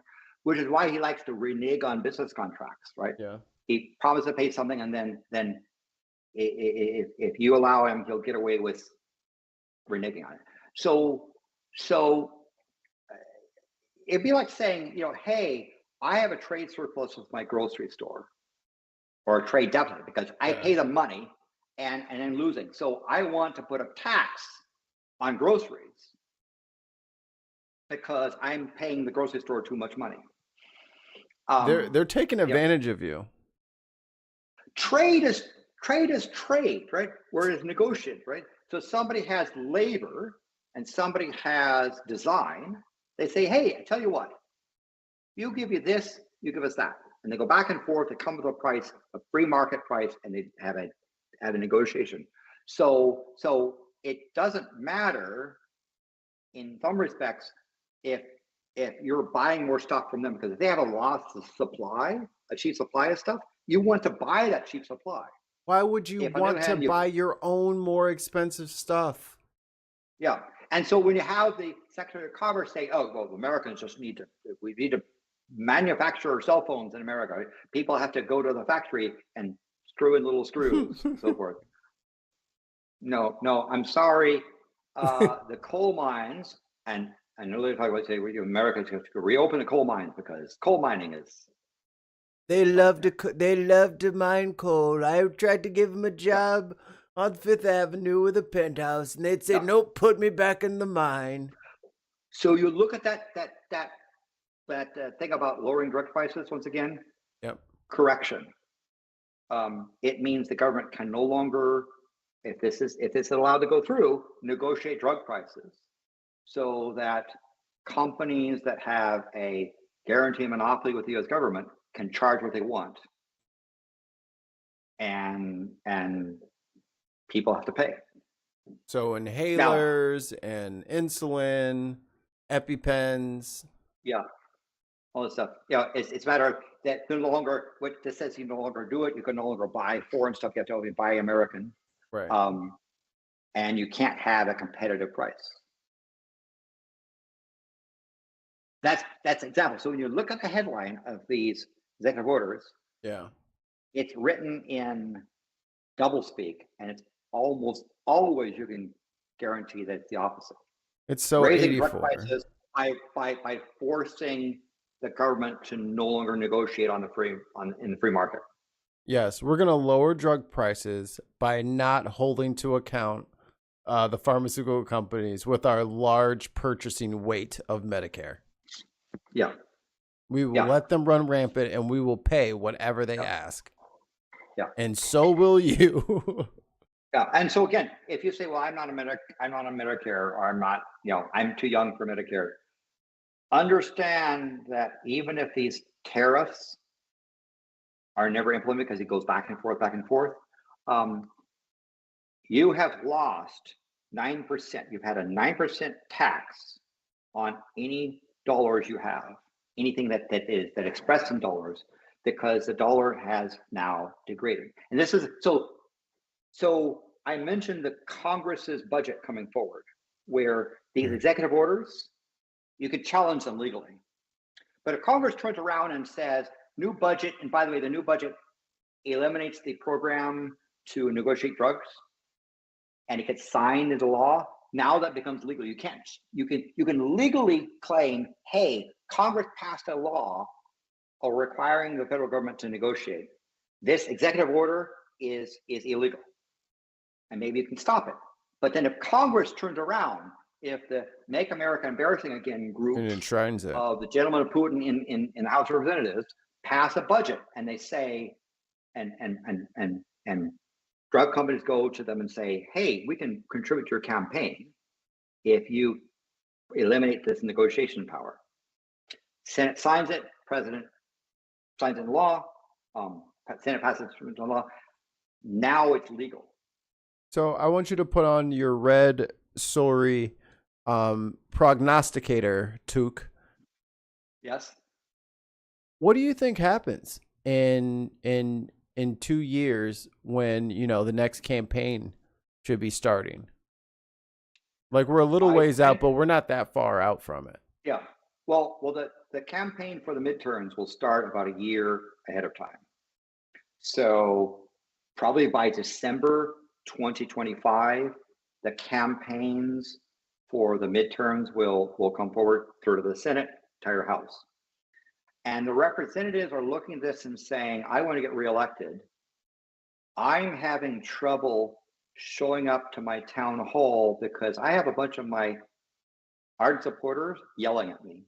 So I have to tase people and not show up. I got one for that. That's not a good way to campaign. I think it's a really major mistake and an insult to me. I like how she didn't even take questions. She just, had questions filled out online, and then she just, picked 3 of them that she wanted to say. And she still wound up tasing someone. Still. Yeah. It still is so they have to do 2 things. One is amp up the culture war volume to 11, and 2, they have to get the oligarchs to pay them money. So they'll be coming to SpaceX and Elon Musk and saying, "Can I have some money to?" But he doesn't have any. And even if they have a relatively safe seat, this is what the power of the presidency can do, right? Let's say you're in a district where your party, your Republican Party, has 60% of the vote. Okay.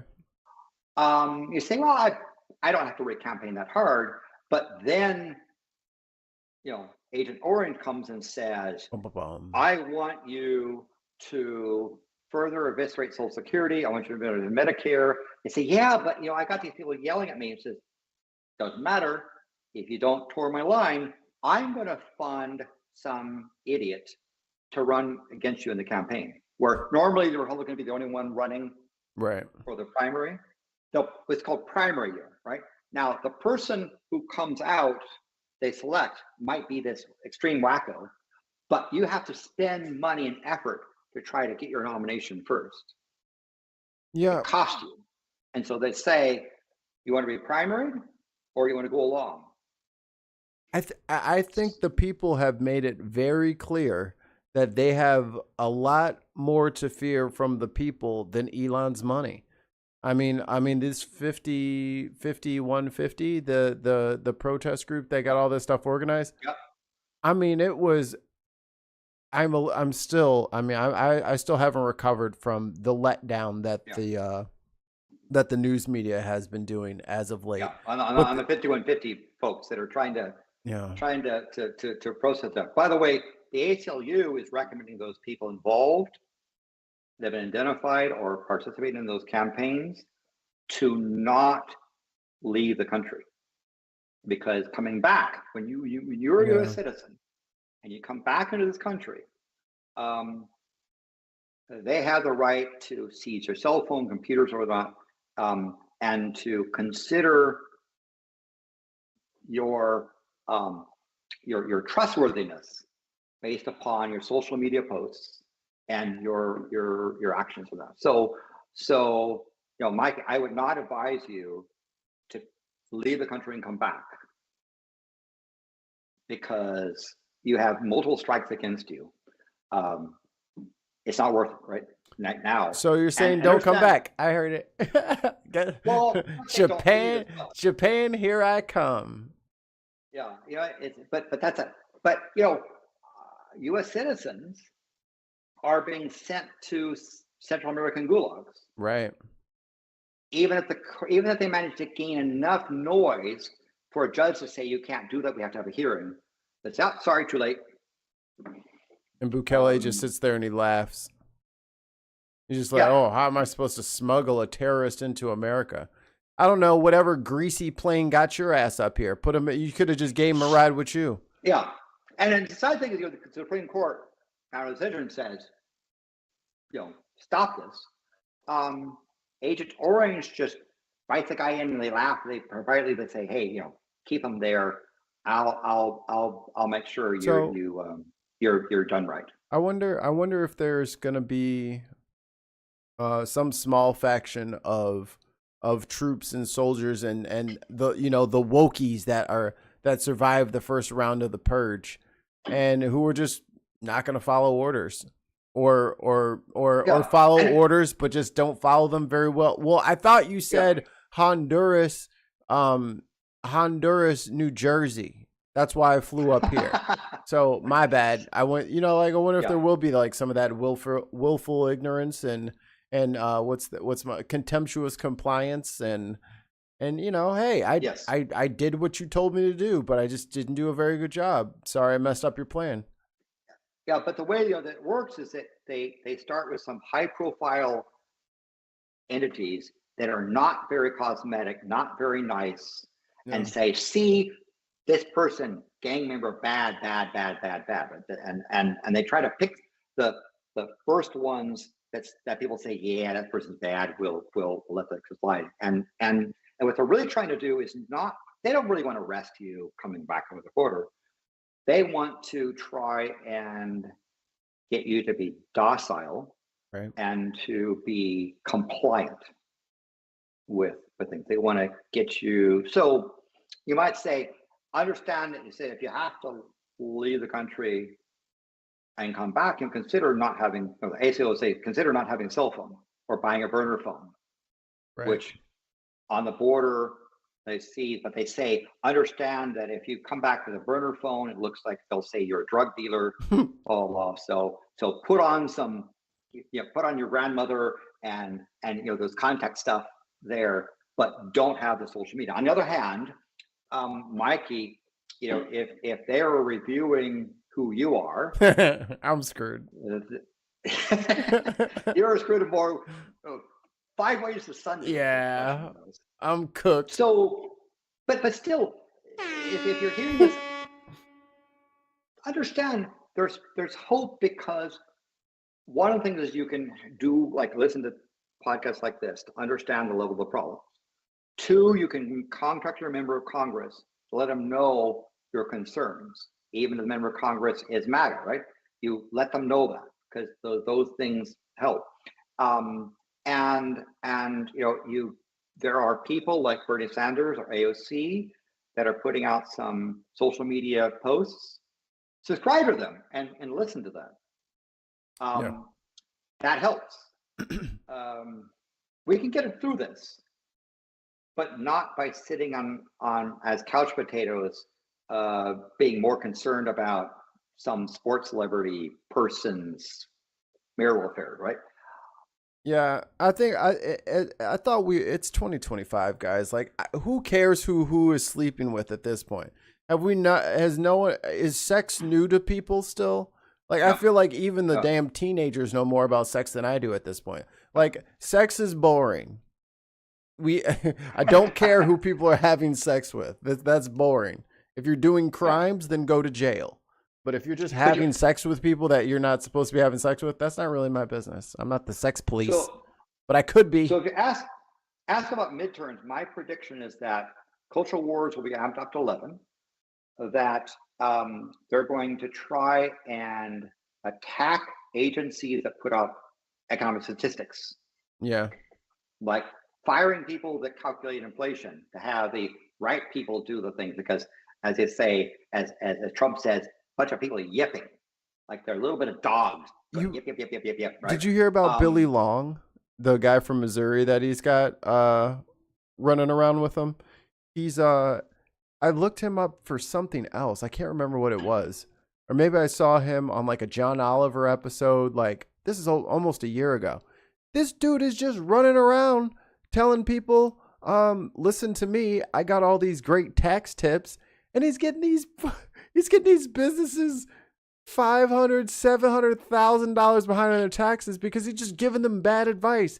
He's done no training. He's done no college for it. He just like RFK in medicine. Wow. Like, he is like the RFK of finance, and that's who Elon got all pissy about, because Trump wants this Billy Long guy from Missouri versus Elon's guy to head the IRS. So the guy who literally doesn't know how the IRS works is who that, like, this is the bizarro world, like the negative spin quark universe now. Like, it is official. We have done some sort of wormhole, and we're into the bizarro world where the worst people for every job are who need to be there. It is so horrible. The midterms will be interesting, because the other side of the coin, I said the bad stuff, the good stuff is that there are people in the Republican Party that are concerned about their reelection. Yeah. And they're concerned about impacts. You know, you're in a farm belt area where farmers are being severely impacted by all this tariffs or threats of tariffs and costs and so forth. Oh yeah, real quick on the tariffs, the last China tariff war we had, the American taxpayer had to bail out all those farmers because they had no way of selling all their crop. And then guess where that food went? To USAID. Yeah. So, which is rotting now. Yeah. So it has been the biggest kerfuffle. Like, it's so stupid. So one thing that's happening right now that's not really apparent if you look at the typical finance world is that there's a flight of wealth going outside the dollar, outside the United States. One of the other things that the Project 2025 libertarian malaise people want to do is eventually get the government, U.S. to default. Right. What do you mean by default? Well, if you have a credit card and you have bought stuff on credit card and you get a bill and you say the credit card company, yeah, I know I bought all this stuff. I authorize you to pay the merchant. I'm not going to pay. I won't do it. and they'll threaten you. They'll put liens, all that sort of stuff. But eventually, you have to force into bankruptcy, or you go into default, right? They want the government, the faith and credit of the dollar, to default. Now, why would they want to default? Isn't that bad? Well, here's the thing: these libertarians get mad that they can't stay in office because when they do the economic vandalism and people chuck them out eventually, and stuff gets restored, they get mad. So what better thing than to essentially say, I know that Congress authorized paying Social Security. I know they authorized, doing food banks. I know they authorized this stuff. If we simply refuse to pay the bill that Congress authorized to expend and go in default, then we can retroactively kill stuff that's already been paid for. So when the government comes to some company and says, hey, we would like to buy soybeans because right now our domestic supply had a problem with some fungus. The boll weevil struck its head again. Yeah. And the entity, outside entity normally says, oh yes, dollar. It's faith and credit of the dollar. We'll do that. Now they'll say, what makes you think we want to pay you? I tell you what, if you're like one of these credit card people that have gone into bankruptcy several times, you're paying 30% interest, not 9% interest. You're paying, they say, we want half down, and it's going to be more and more expensive to do stuff if they can retroactively refuse to pay. And so that's the second slam that these folks are doing. Is the first one's the budget, where it becomes legal. Right. If they take these executive orders and put them into the budget to kill the program or to unauthorize it, the second thing's going to be that they're going to turn around and devalue the dollar. Now, remember I said flight out, right? You look at the bonds, look at that capital being flying out of the country. Why are you doing that? Because if they, you have a bunch of wealth in the U.S., you put it overseas. Let's say you buy euros, you buy yen, you buy whatever it is. The dollar goes down, you bring it back, profit. Mm-hmm. That's the game. And furthermore, once you have, because the U.S. has never defaulted, the faith and credit of the dollar, why the dollar is the safe haven is because it's always good for a dollar. You will find all of a sudden, those money market funds where you say you put in one, you get $1 back. You'll find now that you put in one and you get 90 cents back. Why? Because now your dollar is being backed by a bunch of MAGA people suffering for libertarianism who can retroactively decide not to pay. This debt ceiling is where Congress has authorized a program. The money has been given, and now they have to pay the bill, and they say no. And didn't the Republicans try to sneak in a budget increase, the budget cap, before Biden left? And then everyone was like, no, you'll have to do that under your administration. So then as soon as the Trump administration comes in, they say, you know what? To hell with that. To hell with all these ideas. Let's just get rid of all the things that will cover the tax breaks that we want to do anyway. Yeah. That way, we don't even have to. And the way that they're doing it now is like, instead of saying, hey, we don't want to feed people, they'll be like, we're going to cut this much out of agriculture, which is where the SNAP benefits fall under. So they'll put it under the broader umbrella in an effort to, at this point, they're still looking for that $4.3 trillion price tag. They're just trying to add up as much stuff as they can, and this shows that these people know nothing about business. Your number one cost for your business should not be payroll. Yes. If that was the case, then you were running the business wrong. You don't have a business. You're hanging out with your friends is what you're doing. That's not a business. And the notion you could tariff overseas and bring manufacturing back to the United States and make it profitable. What they really are saying is, yes, and Mikey, you're going to be paying sub-minimum wage, taking in screws, because that's what your college education is worth now, because the Americans working factory jobs or coal mines have to be satisfied with a substandard of living in order for stuff to happen. So they think that there's going to be all these new employees from the federal workers. They're saying these guys can go into the screwdriver robot plant. All of these people working at hotlines, all these people, nurses and lawyers. No. Just have them go to Amazon and to Tesla and to Screw Factory. That's where these people can use their talents. Yeah. So trade is where you have something, I have something, we trade. It's not a winner, it's not a loser, and maybe you have more of it than I do. So I buy more from you because you're at the grocery store, I'm the person who wants to eat. So there's a trade and balance with the grocery store. That's fine because what are you doing? You're giving grocery store money, they're giving you food. That's a trade. There's not a winner, there's not a loser. That's what trade is about. Nope, the store won. People have tried to explain it, but Trump's notion is if you pay a bill, you're a sucker. I mean, literally, he says, if you pay a bill, you're a sucker. So if you have printed a bill, you then pay money to lawyers to try to get out. And if necessary, you can default. That's why he has companies go bankrupt, because he can pile up enough debt. And he just says, well, I mean, you. I don't remember. Screw you guys. I'm going home. I don't know which person it was, but they have a tower in Chicago, and they used a bunch of undocumented Polish people to build the tower.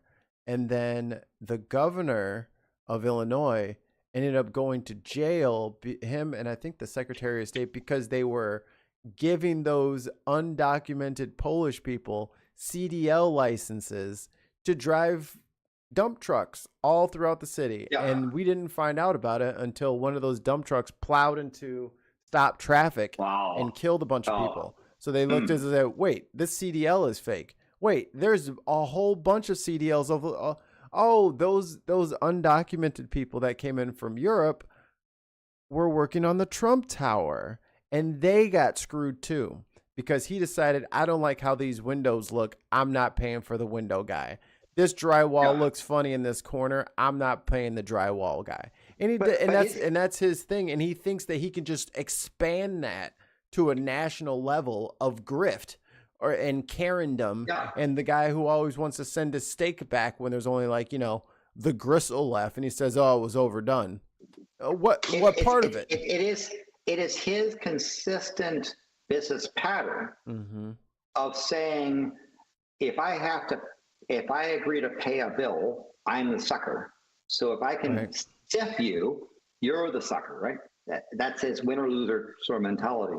So back to the midterms, right?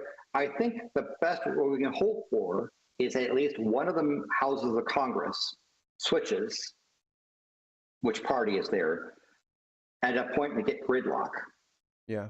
We get government shutdowns, as opposed to right now, where all the stuff that DOGE has done, where people try to challenge in court, Congress puts it into the new budget, ratifies it, and it's law, right? It's over. That can be, and you think, and under there right now, he's so focused on this trade stick stuff. Yeah. He isn't going after things like invading Panama or selling Yosemite. Now, he better not. I am not kidding. He sees federal lands as a waste, and that if he can privatize it by selling Yosemite to a company, Yosemite company, then the taxpayer no longer, and they are free to free market Yosemite. Like that, like if he destroys destroys the national parks, I am out of this country. There is nothing left to stay here for. Like the beauty of the land is the only thing that keeps me and my family here. And here's understanding. Here's part of the thing is that even if your member of Congress is a radical MAGA, letting them know that's not cool. It is not okay to eviscerate the park system and so forth. If they cut down the redwoods, Landon. So there are things where it's hard to reverse, but at least we can take comfort right now in the House of Representatives. The balance of power is very close. Yeah. So you have situations where Republicans might sit there and say that's a bridge too far. Yeah. We burn out 5 bridges, but the 6th bridge, no, right? And so that's one comfort, is that there might be some limitation there. And then if one of the houses of Congress flips, then we're going to be in a stalemate situation where Trump orders stuff, Congress says no, or they impasse. I think at some point, I understand right now that the Democrats at some point are going to have to use the filibuster and cause the government shutdown. Meanwhile, Murdoch Press will say, the reason why eggs are so expensive is because of Democrats, right? And transgender people. It's the transgender, weather balloon loving, just mix all of them. Transgender chickens laying eggs. Yes, those transgender that cockatrice lays an egg, because the transgender mice have been talking to the transgender chickens. So even though it looks bad, participate, vote, let your member of the Congress know your concerns, right? Personal letters, right? I'm not talking about email. I'm not talking about signing out an online petition. Get out pen and paper and say, dear Madam or Mr. Congress member, I am concerned about drug prices, or I'm concerned about the park service, or blah, blah, blah. And let them know that. Just simple notes where the staffer can look at your note and in 10 seconds say, oh, here's a person concerned about Social Security or parks or airplane safety. Oh my! I forgot all about that. Right, because Doge said to the Aviation Administration, stop using landline internet services provided by Verizon and start using Starlink. Great. To have communication between towers and traffic control and those sort of things. Yet another case of double dipping. Yes. And so if you write these notes, hand notes, not just little pond petitions, that has an effect, even if your member of Congress doesn't agree, right? That helps, right? You can participate. You can, let's say, I at least tried, and put forth an effort. Don't sit there and say, oh, the Democrats are just as bad, because that's not the thing that Murdoch's going to do. He's going to say to you, the Democrats are just as bad, right? They'll find some stupid Democratic politician that says some transphobic thing and say, see, the Democrats are just as bad, so you might as well not. But I'm with the David Hogg camp of primarying the do nothing Democrats that are sitting on their butts and just keeping their head down and hiding out, and because at this point, if you're not willing to help right the ship, I'm gonna need you to just go over there with the rest of with the women and children who are not, like, you know what I mean? Like, if you're not gonna help, then get out of the way. And and people are acting like there's gonna be like this generational clash between Democrats. It doesn't have to be that way. It doesn't have to be this fight. It doesn't have to be this struggle. Yeah. Step down. Find somebody who's younger, who you've been mentoring for the last 10 years, which we all know you haven't been. This is the problem. The Republicans are bringing in the kids from the Republican group at the college or from the Christian college and stuff. They've been indoctrinating these kids and been training them up and been teaching them how civics work on a granular level. What has the left been doing?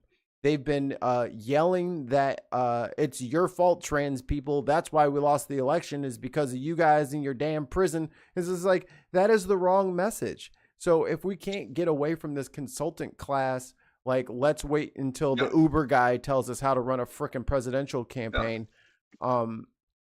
Until we get into like a master apprentice kind of relationship, like Jedis or something like nothing's going to get fixed, because we're going to have to fight twice as hard to fight twice as hard. Yeah, so primary is a very effective way to let your displeasure know, right? And by the way, not just support someone who's running against the member of Congress in a primary, but then if that person doesn't win, go to member of Congress and say, I supported this person because I was disappointed in this. Right. That's being proactive, right?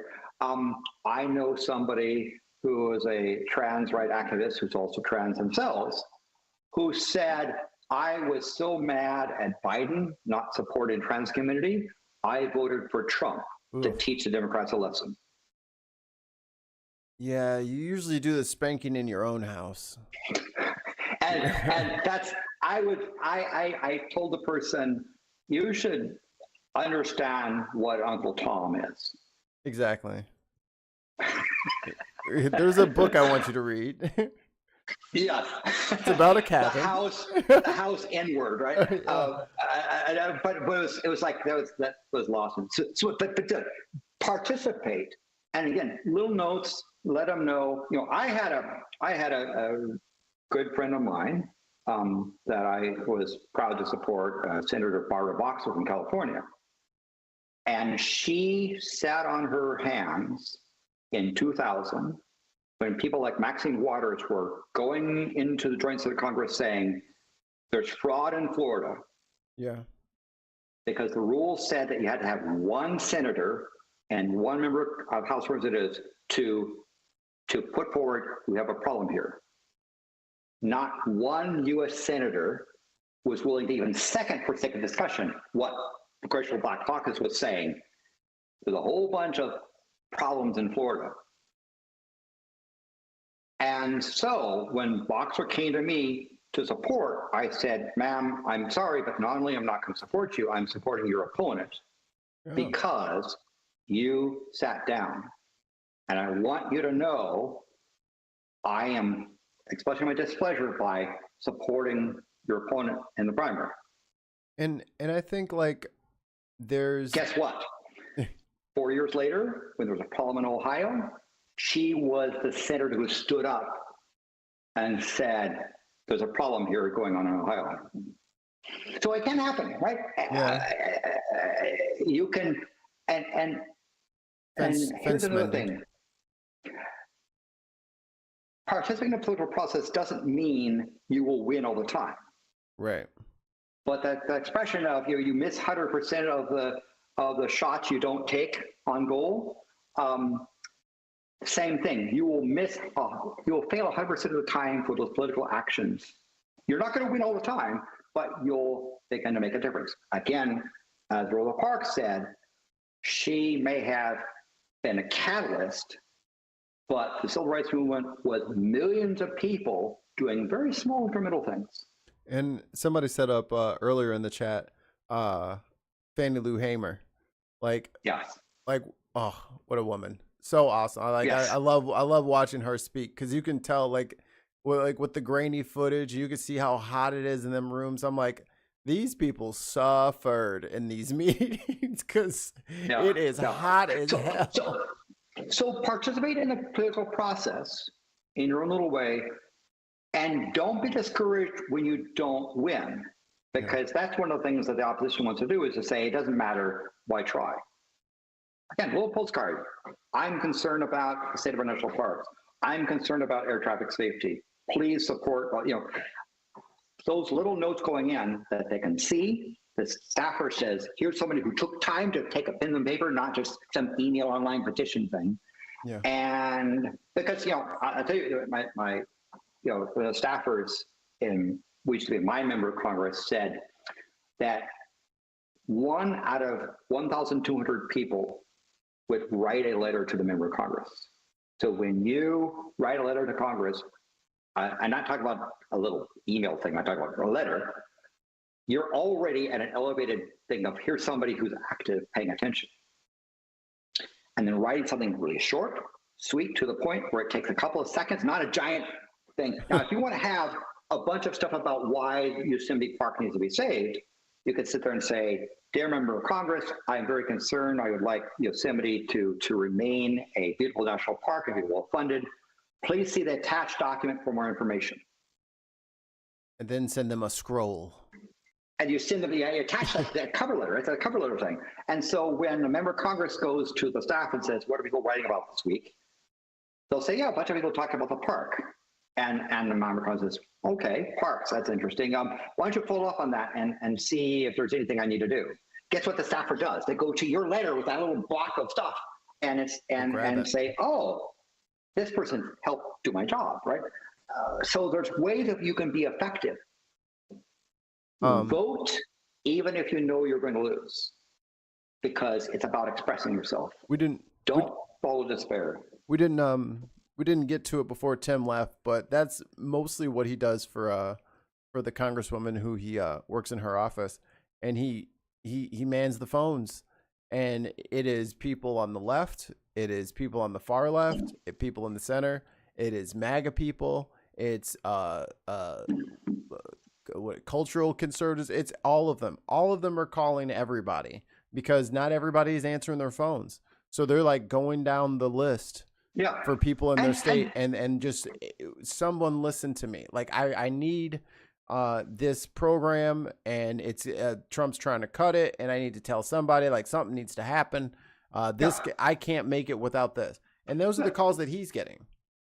But when you contact, even if you don't like your member of Congress, at least be respectful to the person on the other side that has to take the calls. Yeah. Don't waste their time. Be very efficient and to the point. That matters, right? And so if you put your voice in, you may not win, but you at least have made things a little better, right? It may be that if enough people write about parks, they might not be cut as much. Or maybe some Republicans might be a little bit squeamish about going full Doge on this stuff. Don't fall into despair and say, I can't do nothing and it all screwed and hang up. Don't let them tell you your voice doesn't matter, your voice doesn't matter. It does. And now it's even more important to give a try. Understand what's going on, but participate if there's a local group that's happy about stuff, participate in a protest, or at least, I tell you what, if you don't want to be out there on one of those protests, go make some sandwiches and go by and say, hey, by the way, I know you're hungry, here's some food. Yep. Right? That's a really good thing to do. You give them, make some cookies and say, thank you very much, here's some cookies, right? Make the people feel better.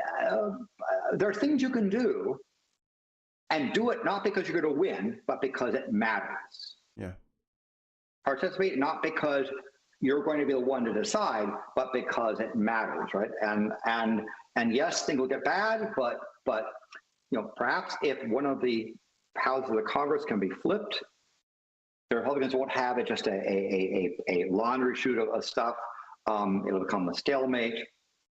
Understand that if the Democrats get to the point of shutting down the government, then things will get bad, but they're trying to block stuff that's worse. And give it a try and see, because you can make your voice heard. You can rise above the crowd by being a polite, effective, but concise voice for whatever cause you want to be. I totally affected the American government. Dick Durbin is not running for re-election. And I would like to say it's because I added him on Blue Sky and told him that I would be helping whoever will be running against him. Yeah. And yes, there are times where a long-standing member of Congress might need to stand aside for someone new with new ideas. So primaries are another thing to do. But not just at the federal level, but at the state and local level, right? Yeah. That's where that stuff goes in. So I think it's important to not be Pollyannic and say everything is okay, or it's not affecting me right now, or everything's screwed and doesn't matter, because again, despair is another weapon that they have to try to get you to not do your part. So we can write through it. Will one of the houses of Congress flip parties in 2026? The Republicans right now are concerned about this and are not going full MAGA.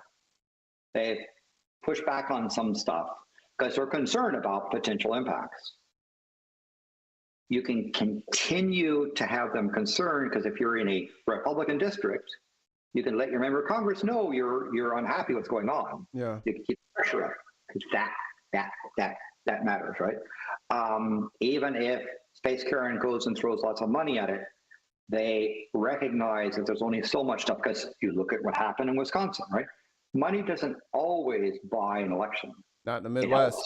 helps on there. So, I mean, Michael, what do you think? I mean, what was your opinion of what's going to happen in 2026 midterms? So I'm thinking that there's a card I think Dum Dum has up his sleeve that I think is fairly obvious, but I think he thinks it's secret. And I'm of the paranoid opinion that there's no part of this administration that isn't carefully monitoring everyone's social media, and they're waiting for the resistance, right? They're trying to figure out who the resistance is going to be so that they can El Salvador them. Like, Yes. that's the point. So I'm happy to see that the leadership that has risen to the top is so big name that you can't take Bernie and AOC.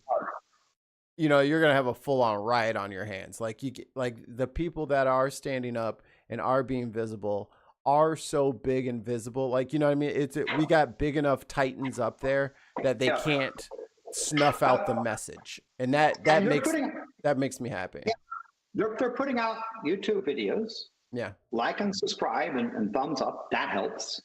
And understand, if you're not a member, if you're not in Vermont, if you're not in AOC's district, but you want her to do something, write to her saying, hey, I'm from so-and-so outside your district, but I encourage you, right? For example, when I have matters I'm concerned relating to banking and finance, I contact Senator Warren's staffers because Senator Warren has a lot of expertise in finance, right?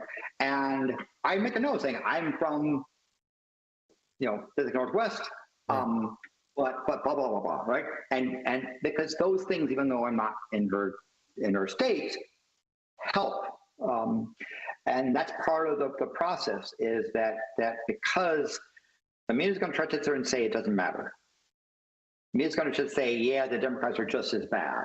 They're going to try to say, you're screwed, or the fear. Yes, they probably would have, if they had Guantanamo or a supermax jail in Central America, they might have sent Rosa Parks there, right?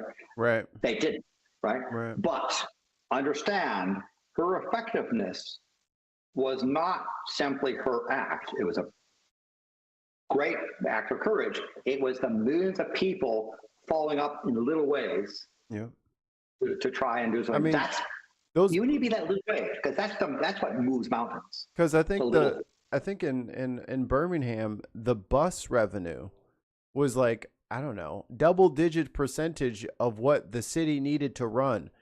Y'all, yes. They walked home from the grocery store for 18 months. Yes. They shut it down. Yes. They shut it all the way down. Yes. And so again, don't say I can't be a Martin Luther King or Rosa Parks or that society doesn't need that level. They already have a Bernie Sanders. Yeah. Be the person who just on occasion takes a little postcard, writes a note saying blah blah blah, right? I'm concerned about this, I'm concerned about that, right? You sit there and say, I'm concerned about restoring America's maritime dominance. That's another bad thing happening. We gotta start building ships again. They're super not expensive. And put that word in. Participate, not because you're going to win, but because your voice needs to be heard. Vote not because your candidate's going to win, but because you need to put for your vote. And by the way, Canada, I'm not a Canadian, so I will not interfere with the election. I just encourage Canadians to vote, carefully consider your vote, and to vote, in a way that will help the situation, because the Canadian election is very critical. So Canadians, please vote, and please be careful in making your choice. We've covered a couple a couple of Canadians on Unbox Politics, our Thursday night show, where we do we grab like a 5-10 minute clip and then we rate it based on like content, delivery, vibes, all that kind of stuff, and then we have like a leaderboard. It's fun. You guys should check it out. But Jagmeet Singh, up in for the new Democrat Party up there, that guy with the turban and the beard. He is like my fucking favorite. I love this guy. As soon as Trump said tariffs, he's like, "Where's our war room? What are we gonna do to get him back?" I'm like, "Yo, I like this guy. He's not taking anything." Like, I think because Canadians are so polite, people mistake that. Oh wait, I got a clip for that. Hold on. Canadians are reasonable, and we are polite, but we will not back down from a fight. Like, they fight dirty too. Like, they will scrap with you. The Geneva Convention is because of Canada. Polite siblings, they will civilly riot. Yes. What do you mean by that? I was in Vancouver, BC, when the hockey team failed to win the Stanley Cup. And I had a bunch of people who were pissed off. There were claims about the ref didn't really do their job, and da-da-da-da. And so I had to stay inside a hotel that was not my thing, because there were people that were politely rioting. I don't know how to explain it, but it's just like they're rioting in a Canadian style. It was a riot, and it was not bad, but it was interesting. They were taking out the trash as they went down the street. They were sweeping and throwing things on the floor at the same time. Just and I know I because I had somebody, I was thinking, because I needed to just go out. I was eating late lunch with a friend in this one hotel. I needed to go down the street like 5 blocks for the waterfront and 1 block over, and come out, and there's all this kerfuffle going on, and somebody turned around and said, "You need to go back inside."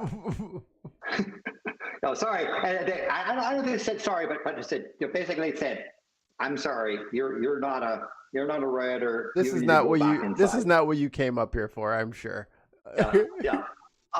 Again, that's a polite rioter. I hope that. And by the way, I'll say this, because I don't want to interfere or suggest what Canadians should vote for, but I was a fan of Jack Layton, right? Jack Layton was an amazing, extraordinary politician. He unfortunately died of cancer. He was probably the person, had he survived and kept going, he was odds on favor to become prime minister. He died. He was the leader of the NDP. Okay. They had someone came in, a successor who made a hash of it, and then Singh came in, and while I like some of the things that Singh says, he has not been effective, right? The under Jack Layton, the NDP got to the point where they were the official opposition. They didn't have majority of parliament. They were the second biggest party. And expanding, but then Jack Layton died, and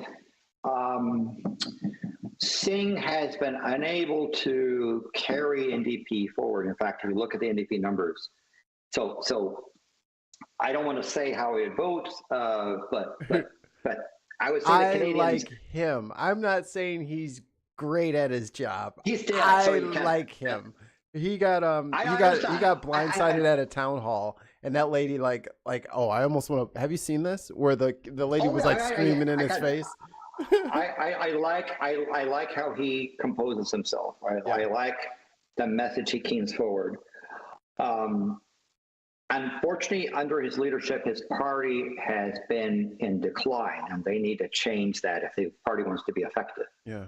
I'll go work for him. That's the problem with Singh, right? And again, I think he is a nice guy. And there's some problems that because I think he's not given the credit he is, but his leadership has not been effective in the party, right? Why do you mean by that? Because the steady decline of the NDP is kind of proof of that. And So it's a sad bit of there, but that's again, I don't want to suggest how Canadians should vote, because it's a complex. This is a very complex election. I have to clean something up, Landon. Shame. Shame. Shame. I have to take my shame bell. Apparently I never introduced you. My bad, guys. We're only two hours in. Landon, do you want to take a couple seconds and oh wow, hello, and let the people know? So I'm Leonard Cardole. I'm a astronomer and computer scientist. If you look me up, it's NOLL. You look me up in Wikipedia. You can look up stuff I've done. I've done a lot of internet stuff, a lot of science stuff. I am a planetary scientist, so I study planets. This is one planet I get to study. So every month or so, I work with Mani and Shesh to do a volcano show. We should talk about what's happening to the Kilauea volcano, because this planet is one of the planets I get to study. I have been elected office. I've had the honor of having people vote for me and put me into office. I'll tell you, the hardest task I've had is to convince myself to vote for myself. Think about it, Mikey. Oh man, yeah, that's awkward. Knowing who you are, would you vote for yourself? I would feel real weird doing it. And so I say I've had the honor of being elected and serving in office. I made mistakes, but I also apologize for those mistakes. I was one of those weird people that would sit there and say, in hindsight, this vote was wrong. I apologize. I'm trying to do better. So you're not supposed to do that. I did. So I think I care about this country. I care about other countries. I would like the world to get along, except for some of those people that are really assholes. Can you say assholes, right? I think we're good. So I don't want to get along with Kim Jong-un. I don't get along with the dictator of Belarus. I don't want to get along with the dictator of Russia. I'd rather not have anything to do with Emperor Winnie the Pooh over in People's Republic of China's Chinese Communist Party run stuff. But apart from that, get along with other things. World traveler, been to both poles, been to all the continents, all the oceans, and a wonderful time experience. Just recently, I had the pleasure of staying in Lagos, Nigeria, right, where I actually taught first to fifth year students and things. It was a marvelous time there. Nigeria is a really intense country. The level of art and culture was extraordinary. Lagos, the city, is 22 million people, jam-packed, much denser than even Manhattan, downtown Manhattan. And yet it's full of art galleries and street theater and food side stuff and poetry, and really the level of art and culture there was quite extraordinary. Nigeria's land of 1,000 smiles, smiling, eye contact was a very important part of Nigerian culture. It is, unfortunately, one of the most difficult countries to get into. I've been to North Korea, I've been to Libya, I've been to places like that. Those are easier to get into than, sadly, Nigeria for various reasons. But like I said, I travel, I make contacts with people, I try to understand cultures and see things firsthand. And so I do things. I enjoy living in my favorite universe, this one, and I try to just make it a little bit better than when I found it last. Right, that's my goal, is try to leave it a little bit better off, or at least make an attempt. And write those letters as a member of Congress.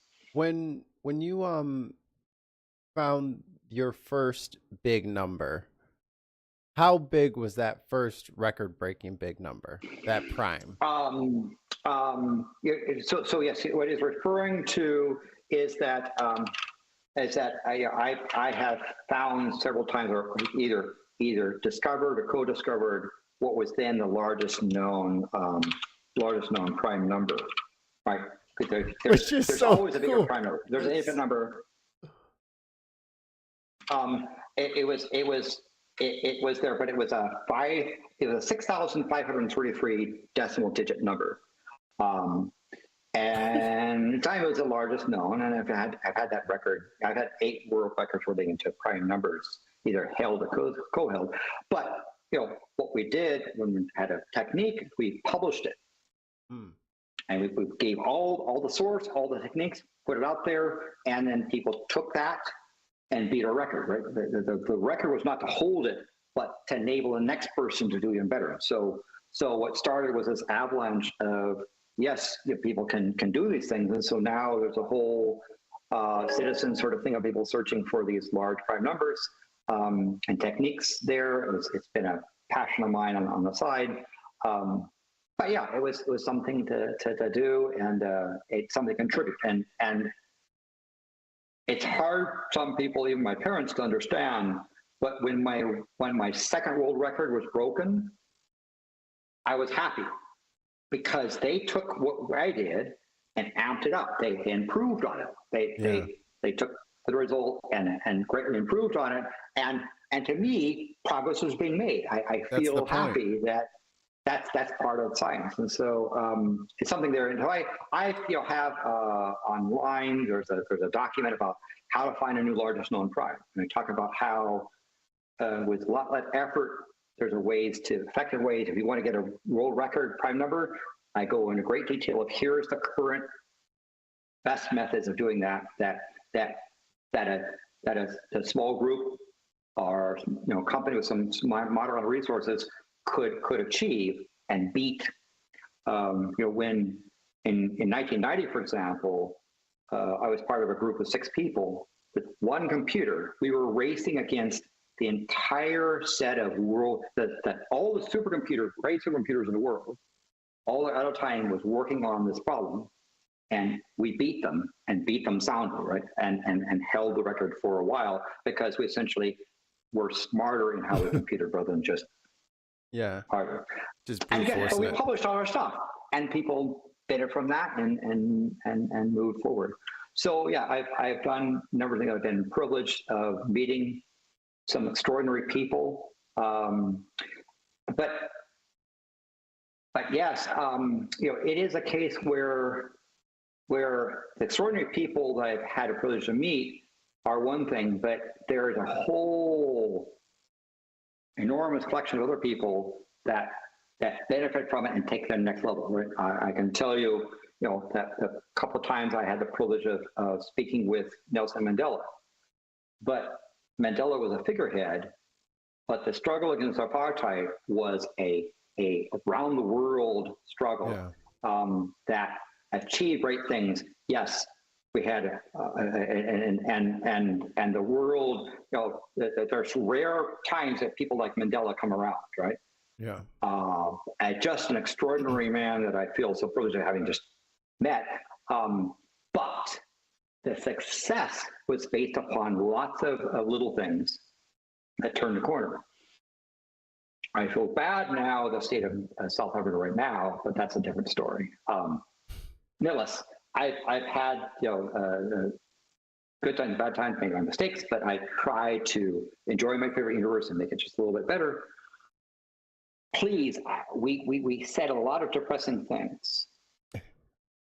They're used to it over here. Understand that you can make a difference, right? You may not be the Mandela or the Parks or the King, but those people need millions of people doing little things.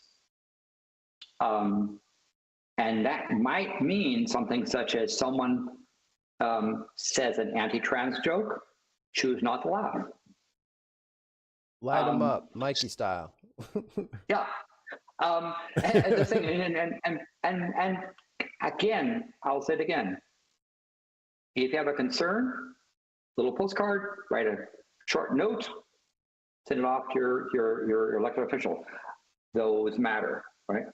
And certainly when the time comes to vote thoughtfully, consider the fact that the system might need new people, and you yourself, you might consider running for office yourself. You don't have to run for president. You can run for someone involved in the water board or the park commission or whatever it is. You can do your part, and that's how stuff gets done. Library board, if you have those. That, by the way, that was my first official position, was vice chair of the library board. Why? Because I said, oh, I like libraries. Maybe I can do something. I'm serious. And I showed up and volunteered and says, okay, we'll give a chance. You get priority book when the new books come in, you get first dibs. Yeah. You get the first whiff. And by the way, library board members, when they leave, they get a library card that's gold rather than the usual color, right? And you show up to the library and have the gold card, and they look and say, "Oh, you're one of those people, right?" You don't get not a better interest rate. It just says, "Here's somebody who tried to make a difference in the library." So yeah, it is. And understand that there's a lot of commissions and boards for which there are old vacancies that go unfilled. And so you sit there and say, "Yeah, I like parks, or I like arts or something like that."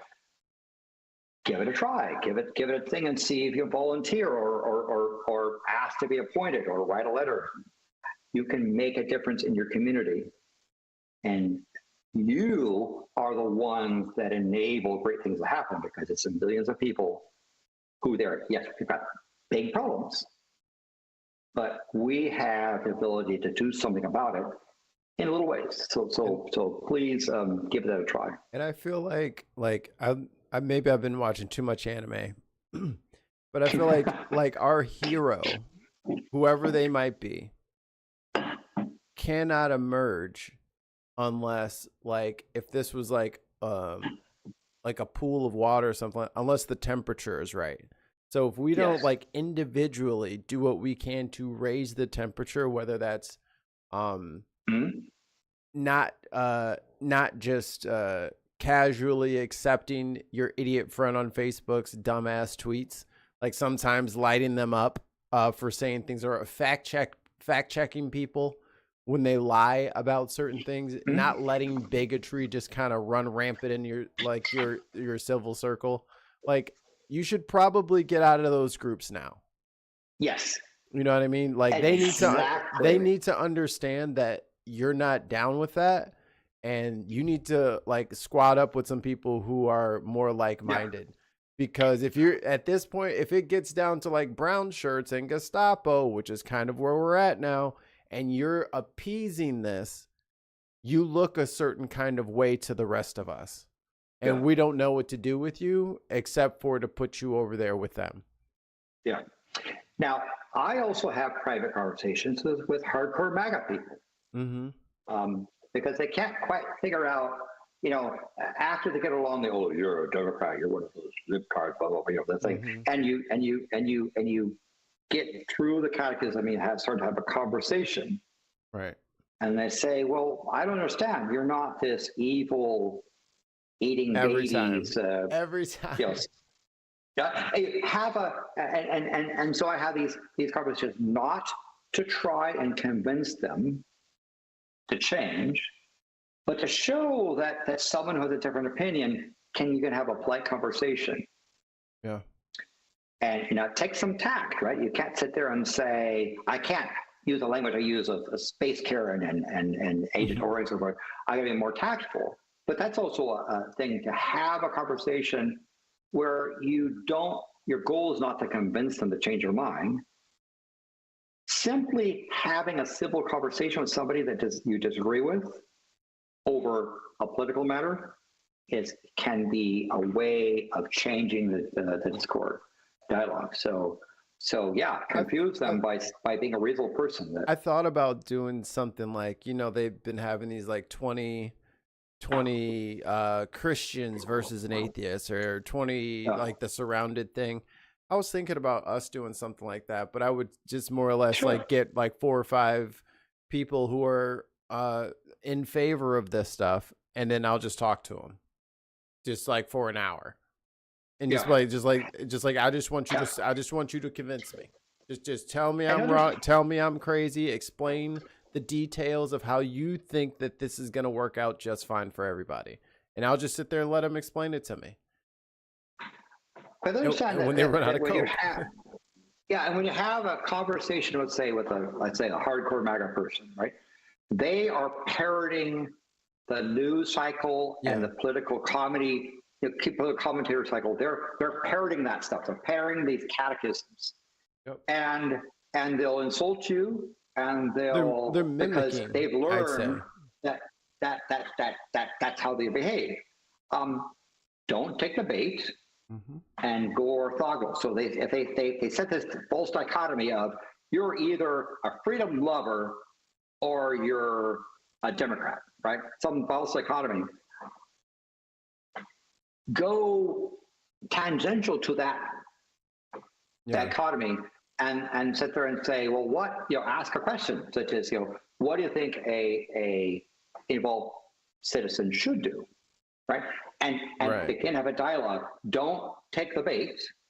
Don't respond, even though it's tempting to attack back with your own catechisms. Make fun of their mouth. and begin, even just ask questions, right?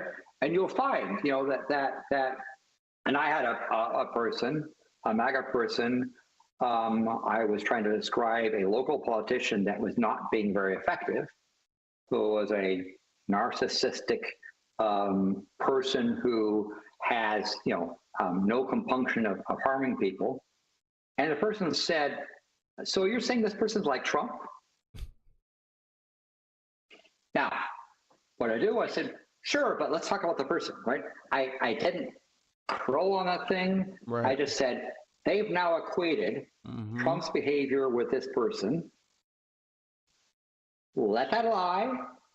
Go and talk about the local politicians and the problems they were having, right? Yeah. To be able to have a dialogue with people to try to tone down, which requires you to survive the insults and to give answers that go on contrary to the Republican, Democrat, liberal, conservative, woke, MAGA. Those dichotomies are not for real dialogue. It says, and you're not trying to argue, you're sometimes just asking questions and having brief conversations can help. That's another way to have influence. So with that in mind, me and Tim are pretty much done representing as Democrats. Like it, because for pretty much, I'll be 40 in a couple of years now. So as like one of the middle millennials, congratulations, the middle millennials here, like the Democrats have kind of let us down, like every time, like when it mattered, every time, and we're kind of sick of it. And then, so unless we're doing what I hope AOC is doing, which is like a hijacking of the party, where we get some fresh blood in there, and if there isn't a noticeable sea change in how the Democrats run things, people our age are like, dude, we will make our own party at this point. Like at this point, we might have to, because it's like it's like one party is trying to drive you off one cliff and the other party is trying to drive you off another cliff, and you're just trying to grab the steering wheel. Like, will both of you just stop it? You know what I mean? And it's like mom and dad are not listening to us. So yes. It's like, what the hell we're on the outside of this because we grew up, like I graduated in 2006. So as soon as I get out of high school, going to get my first apartment, housing crash, everyone's in the apartments. The apartments are $1 million. The gas crisis, it's $5 a gallon. I was just like, God, I just got a car. Like, it's just like, like this, we're in this wake of late stage capitalism mixed with the war on terror, NAFTA fallout and all, like, so you know what I mean? Like there's waves and waves of this stuff that have made this like trough that is the millennials. Yeah. So we're like so not interested in the Democrat Republican thing. It's like, please get shit to work. Like you just have to get it to can we do basics?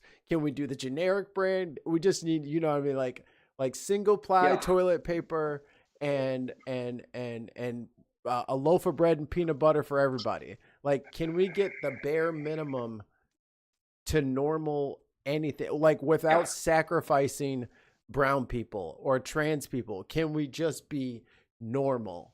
You know what I mean? Like, can we get the normal party started? Yeah, and some of that comes from simply letting your elected officials know what you think of their job.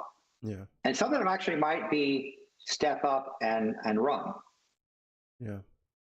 Right? Maybe, it's like state legislature and you don't like what your state legislature is doing. You don't think they're solving the housing crisis, because the housing crisis in the United States is bad. It's really bad in Canada too, by the way.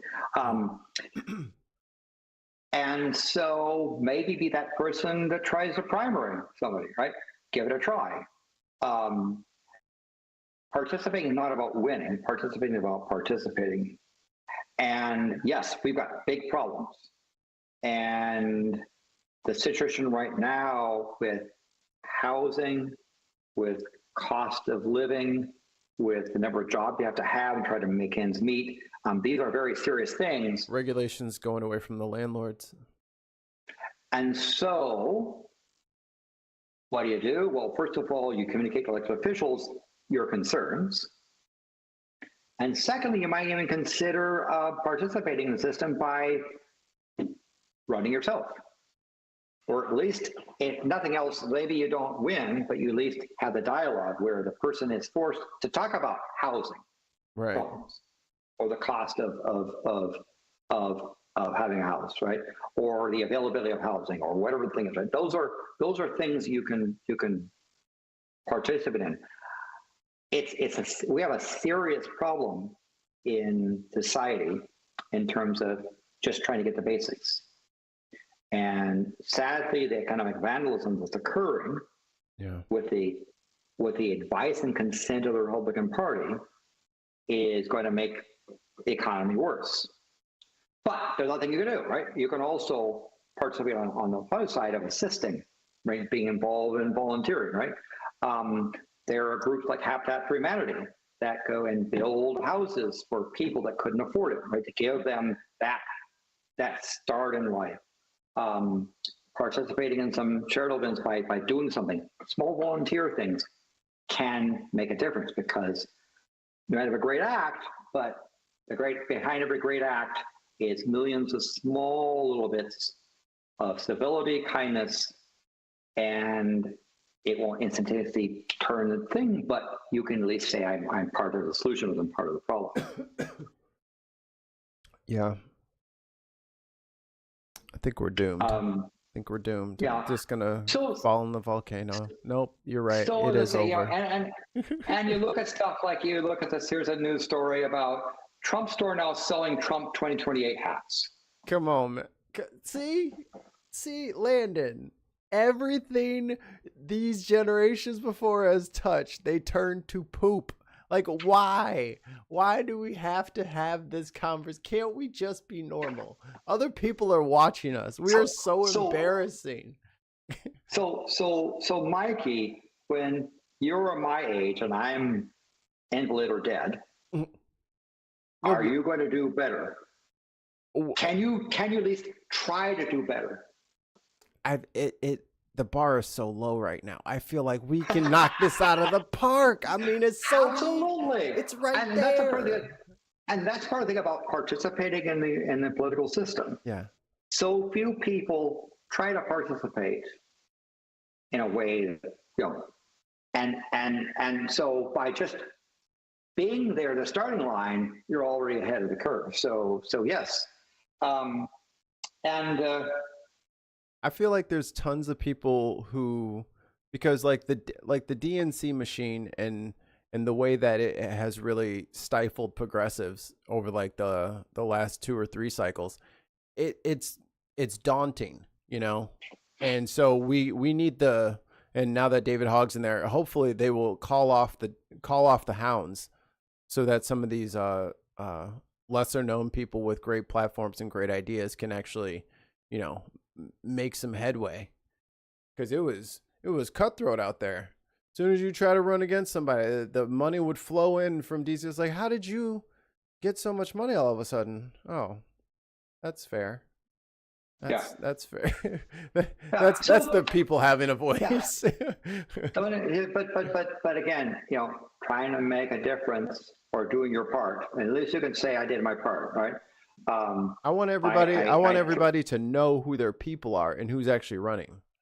Like, yes, at least know who it is, so I can be like, hey, who's your person? Is their race interesting? Because if y'all have interesting races, you know we got to cover it. Yes, and so and we'll see. You know, again, and look at what's happening around the area. Try not to get your news from comedians, people who go on TV and what they do is they tell jokes about the other side.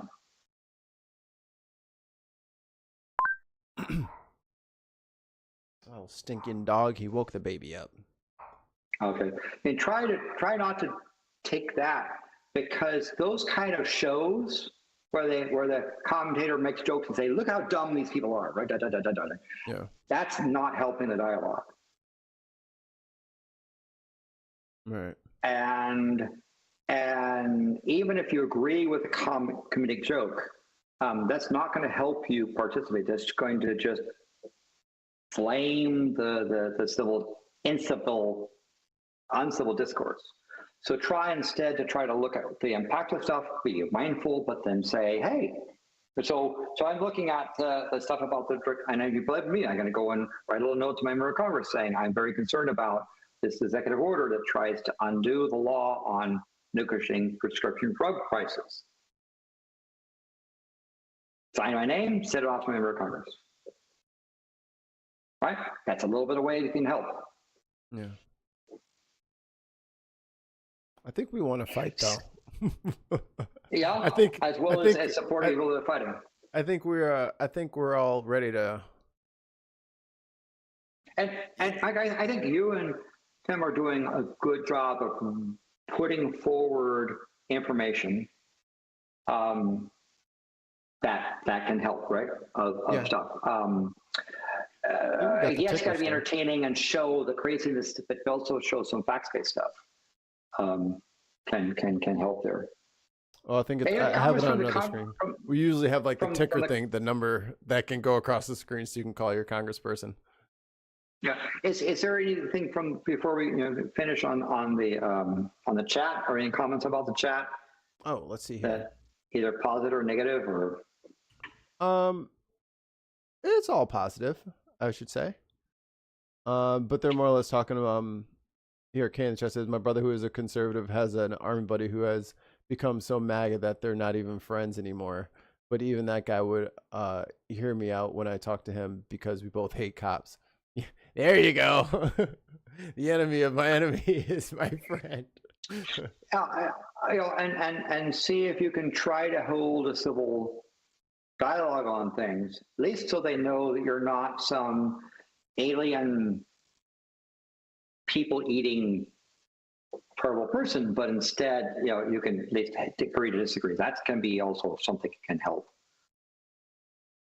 Person impersonator says, yes, I agree. Always vote for someone whose policies you can support, even if they are bound to lose. Your vote is not a test. You're not trying to predict who's going to win.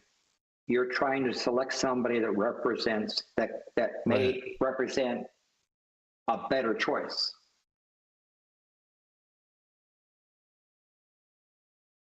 It's okay to vote for somebody who is sure to lose, because the purpose of voting is not to win, but to express your vote. That's why I say that Canadians are going to be voting next Monday look at your writing, look at the people running, and consider who the best candidate is for what you want to happen in your country, and make an informed choice. Don't simply go on the basis of which political leader the party's on, but vote for the better member of parliament for your area, or the person you think would best represent your area. That's and that might mean you do a little bit of background on some of the people. It might be a matter of, and you find sometimes you do a little background beyond just what you hear, the poll, the newspaper, where you look at some of the background, you might find some interesting things to say, yeah, this person, yeah, but no, this one, no, but yeah, right. That may be the way to go about. Opensecrets.com. Find out where everybody gets their funding. That's where I start. Yeah. That's where I start my questions. It's like, what do you mean you want to be part of the EPA, Mr.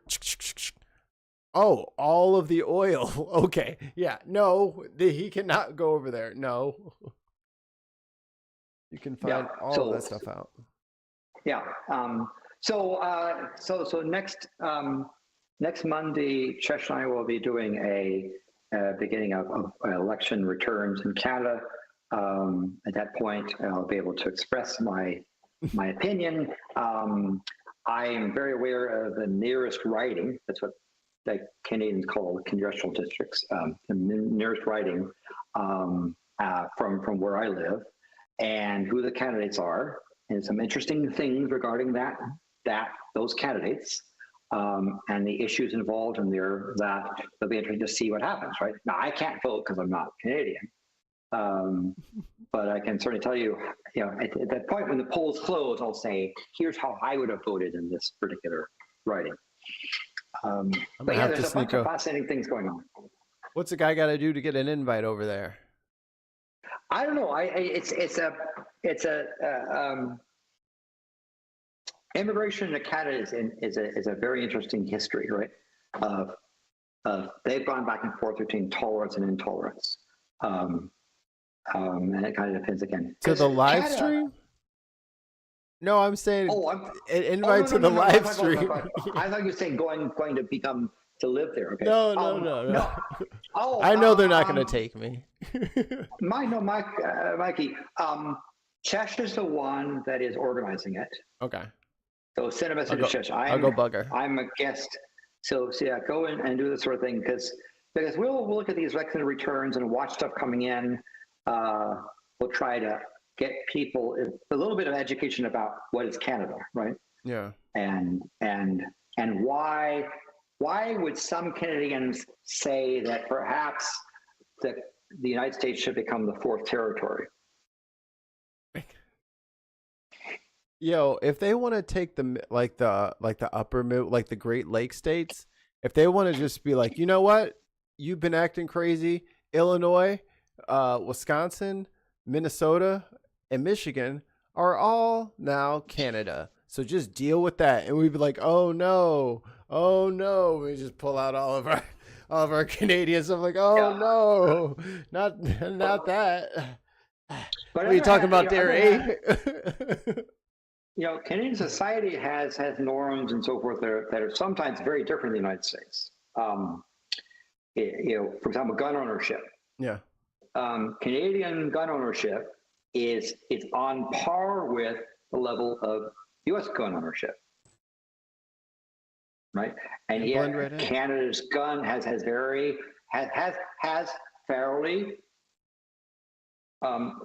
active gun ownership laws and gun related to firearms, right? On the other hand, murders are committed, the level of gun violence in Canada is down. And it's not simply because Canadians are polite. There are some very impolite Canadians. Yeah. They're a group of humans that have their problems and their issues. But it's interesting. But it's an interesting thing to look at, the compares and contrasts of stuff of the values that Canadian society has. It's interesting, right? They have their issues, right? Canada is not a perfect country by any means. Their human rights records are a little bit embarrassing. Sorry, trademark Canada, for various reasons. But as I said, there's a lot of things that are going right for Canada as well. So yeah, it's an interesting place, and it is interesting. You learn a lot about yourself by seeing how someone else does it. And I think that's kind of something that's missing in a lot of the media spaces, is there isn't a real kind of that link, right? Like, people don't understand how Parliament works in the UK. Like, they don't know how they don't understand, like, they barely understand the US government, so they definitely don't understand, you know, being in the minority party. Like, it doesn't make sense to them, or being the what's the word I'm looking for now? I can't even think of the word now. In opposition. Like, they don't understand that. Like, they don't know what that means. Like, they don't get more than one.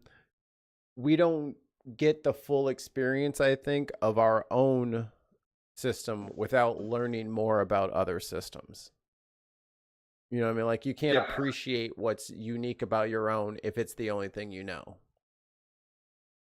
You can understand, you can recite it, but you won't appreciate it.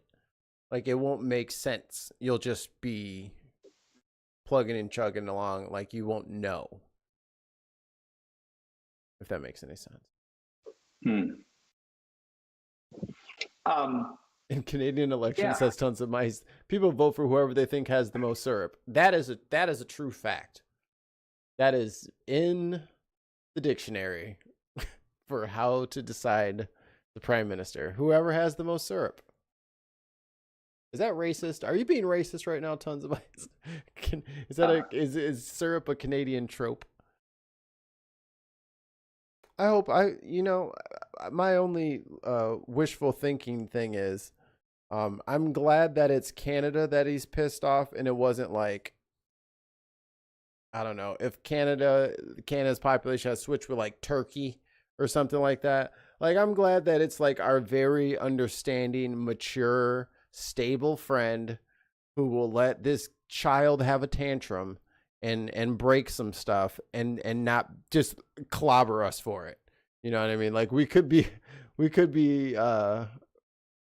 actual enemies with Canada for what he's been saying and doing.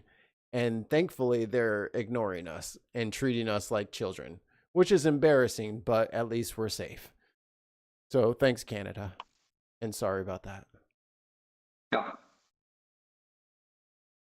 They could really hurt us if they wanted to.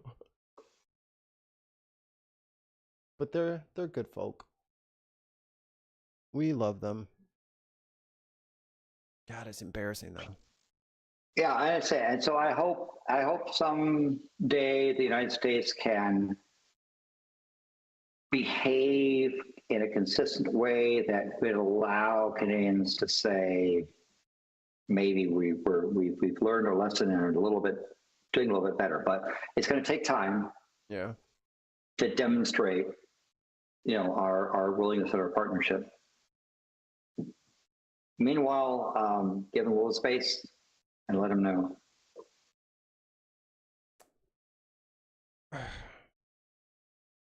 Sorry, Canada. I mean, sorry. Well, but on the other hand, they'll say Americans can take the sorry and shove it, demonstrate consistent neighborly, we don't have to agree, but just be at least slightly respectful neighbors, right? Usually the problem that Canada had was politicians even recognizing that in the US that Canada existed. That was the kind of the norm was not even being ignored or being taken advantage of and ignored, assuming they're just going to play along nicely. Kind of strange, but again, the United States has to show a consistent neighborly treatment with Canada. We don't have to agree, but we can at least not be belligerent. We're gonna have to and just try to and disagree to disagree when we disagree. I mean, like, And the other part of it is like we haven't really talked too much about the stock market at all, but for and that's the other now I'm getting in front of myself, and that's the other part of why the Republicans, I can't understand why they're being so cowardly right now. Like, he has given them every single excuse they could ever need to be like, and he's gone too far. That's why, American people, you shouldn't come after us in primaries. We had to impeach him. He was going to ruin all of your 401ks. Do you know how many people have a 401k? We had to do what we had to do. Oh, he said RFK was going to do this. We had to protect the children. But they've said nothing as if they're going to survive this. Like whatever Trump squeezes past the goalie, whatever poison makes it into the groundwater is going to hurt people. Whoever is in charge is going to go. Everybody, like, the whole cycle is going to rotate. No one is going to be able to stay. You know what I mean? Like everything that people use to determine their candidate will be in the crap, and you will be the one sitting there. There is, like, you know what I mean? Like, this, it's a sinking ship. Like, how do you sell Trumponomics 2.0 when they tangibly have none of the things that he promised? And spending is actually up. He outspent all of the stuff that Doge did. All of the stuff that did has been already spent. Because this dude's got to dig up the rose garden. And he's got to, fly people to other countries. Like, all of this wasteful spending.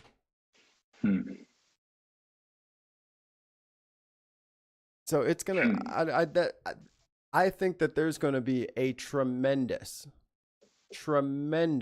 reckoning very, very soon politically.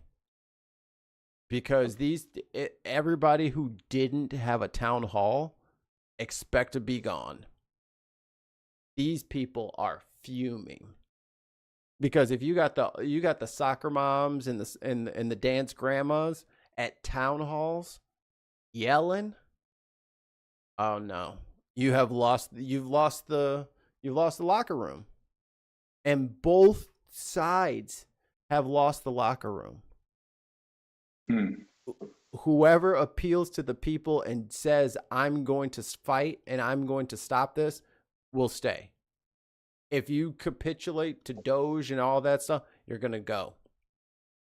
You're going to go. All of them. It's going to be a wipeout. There's going to be a brand new Congress. And there is a case where it's the budget, either the continuing resolution for the current thing until the October timeframe, or the new budget was going to start in negotiations in the October timeframe. Those are things that can either undo what Doge tried to do or codify in the law. Right. That's where you need to sit there and say to your members of Congress that either you like or don't like, express your concerns in a very polite, succinct way, and make your voice heard, because that's where the big battle is, right? Yeah. Musk and his cronies can do a lot of damage, but if House of Representatives puts into a bill and the Senate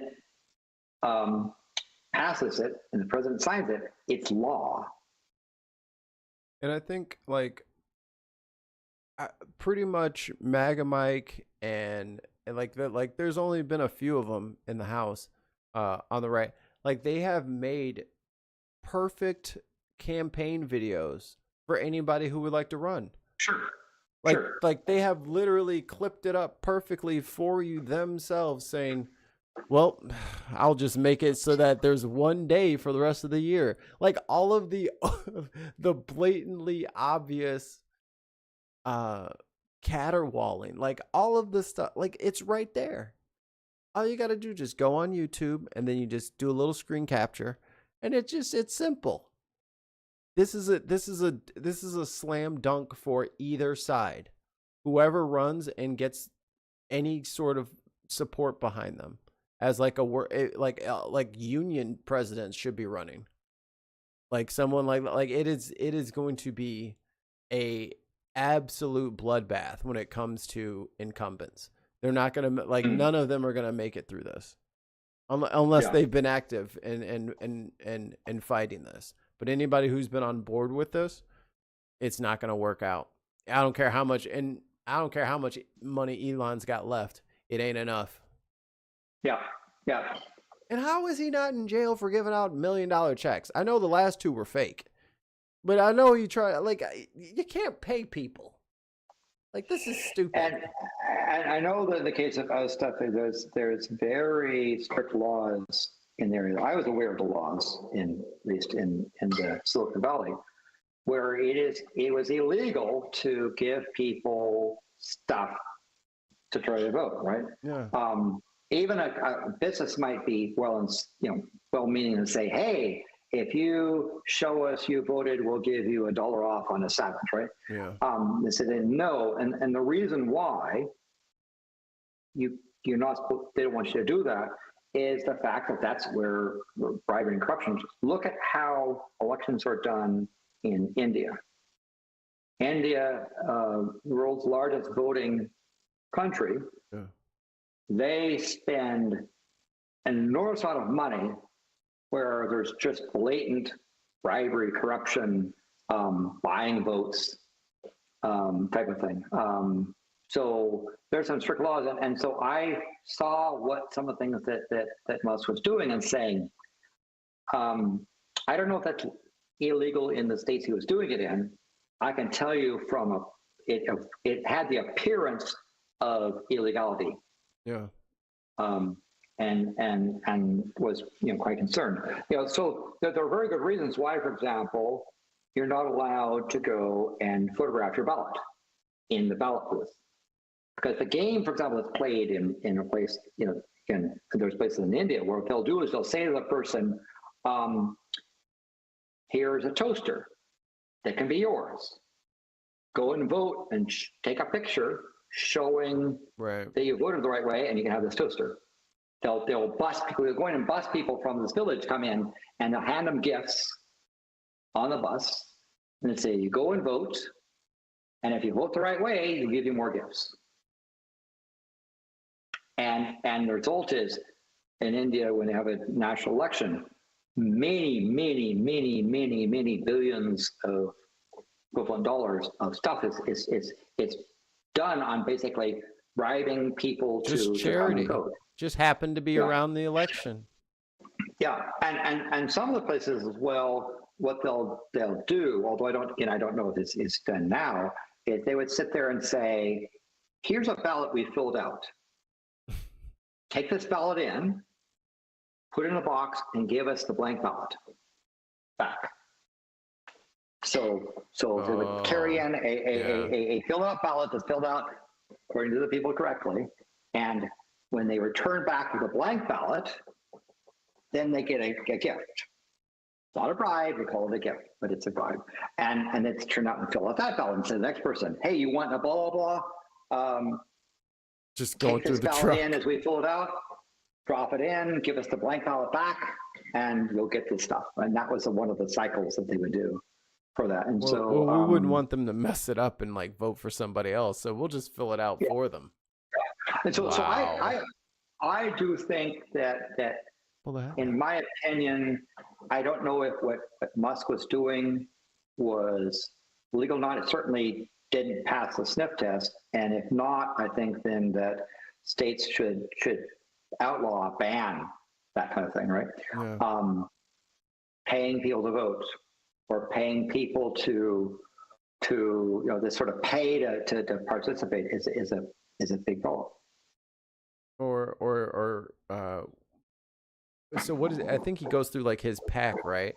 He goes through his pack and then he says people who sign up for the newsletter or do you know what I mean? It's always couched in some thing. I don't know how you can block PACs from making groups or something, but well, the Citizens United decision of the Supreme Court did an good old enormous 2010 damage to our democracy.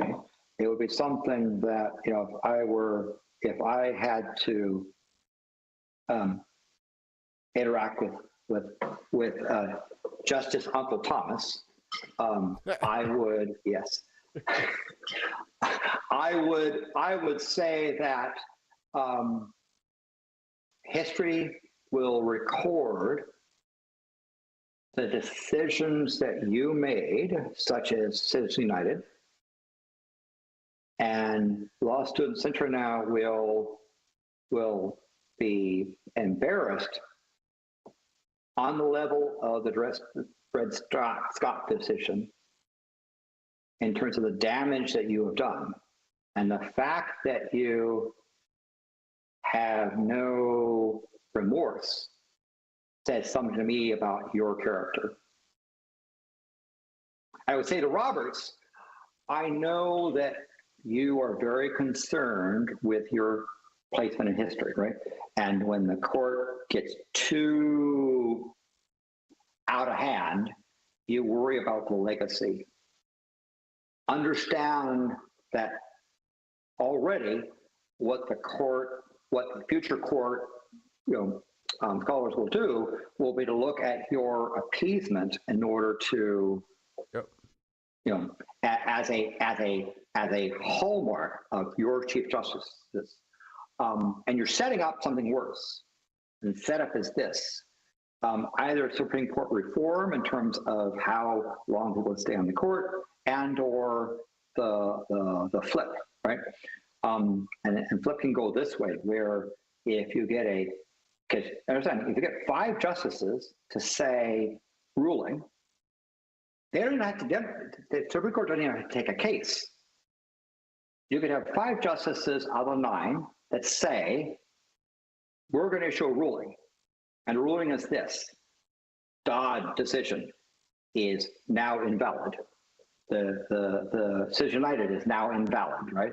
The president, immunity is now invalid. They basically come and say, these are no longer allowed as precedent, right?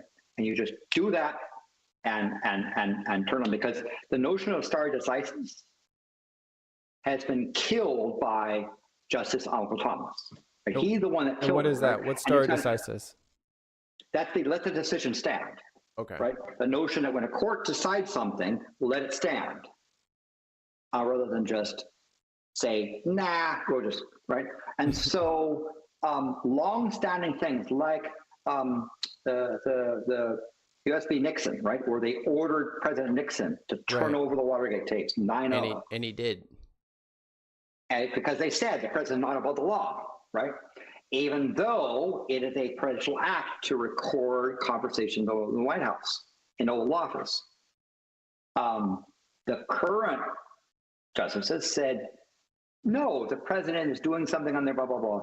I think you have to go in and essentially have a case where first of all, you got to vote for people in the Senate who will confirm reasonable justices. You got to have a president who's going to appoint people on a litmus test, right? Understand, Mitch McConnell did a very effective job, because I remember him saying, I am the personnel business. That's my number one job in the Senate, is personnel. Personnel is the personnel of the Supreme Court. And I will do whatever I can to ensure that I got the right personnel on the courts. And he did it according to Senate rules. He didn't pull a Trump, and people let him. And results, we have our court that we have. So we can change things. And one of the things that I like is the notion of Supreme Court reform. So Congress, by the way, is the one that decides how many justices there are. Right.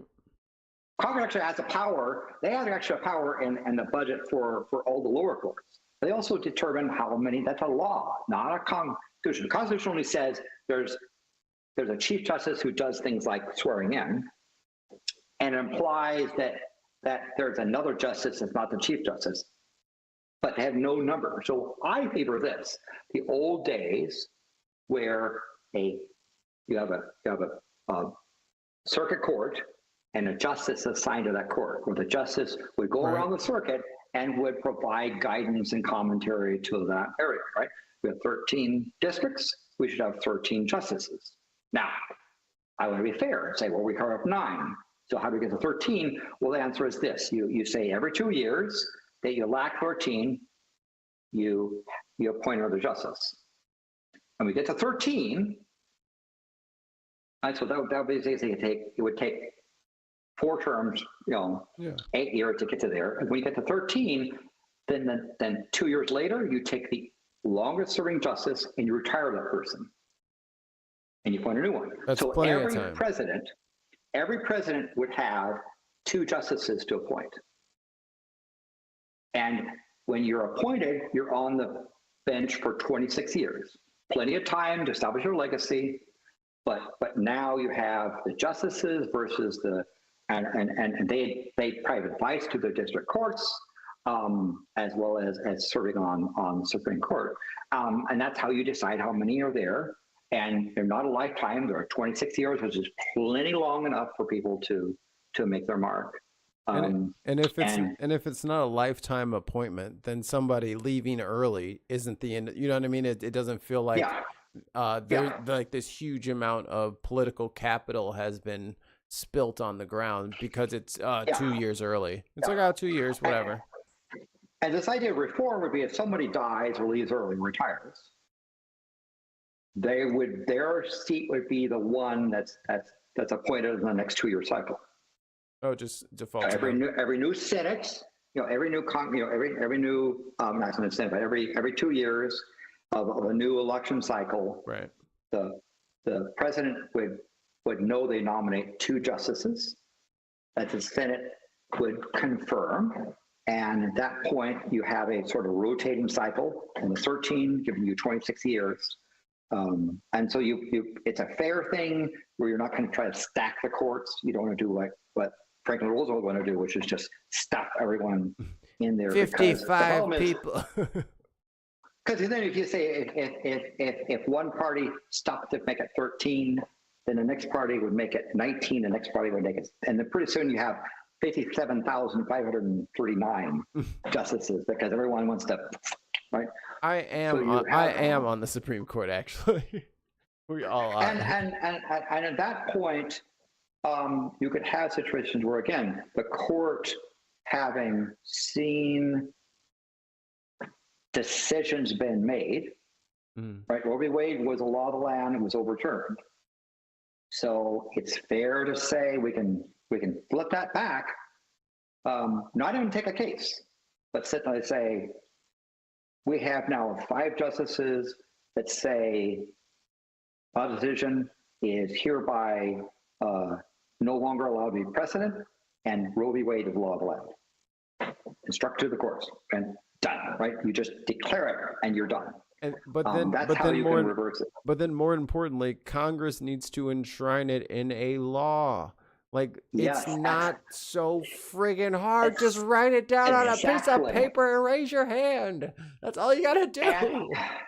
And I'll say that when Obama Democrats had 60 seats in the Senate, they missed an opportunity. A level of naivete that was only rivaled by Carter, right? Where they would have done that should have been those things where you just threw, but do it. They didn't. They missed that thing. So it's one of those things. But again, I think Supreme Court reform, something as simple as requiring code of ethics. Oh, absolutely. To say to Justice Uncle Thomas, no, you cannot accept yacht trips and favors from people and then turn around. It's not an RV, it's a motor coach. Yeah, who cares, dude? My standard is avoiding even the appearance of a conflict of interest. Right. And so I would sit there and say, you have a lifetime salary. You are not allowed to have a single gift a single donation, a single favor, you have a good salary for the rest of your life right now. You have no business of accepting favors from anyone. And if you do, you then have to recuse yourself on anything that might even have the appearance of conflicting with those donors. Like, he knows this. Like, that's, of course he does. That's the worst part. It's like, dude, of course you know this is wrong. You're on the freaking Supreme Court. You know that what you're doing is wrong. And you don't care. Because like, right whatever. now, why, right?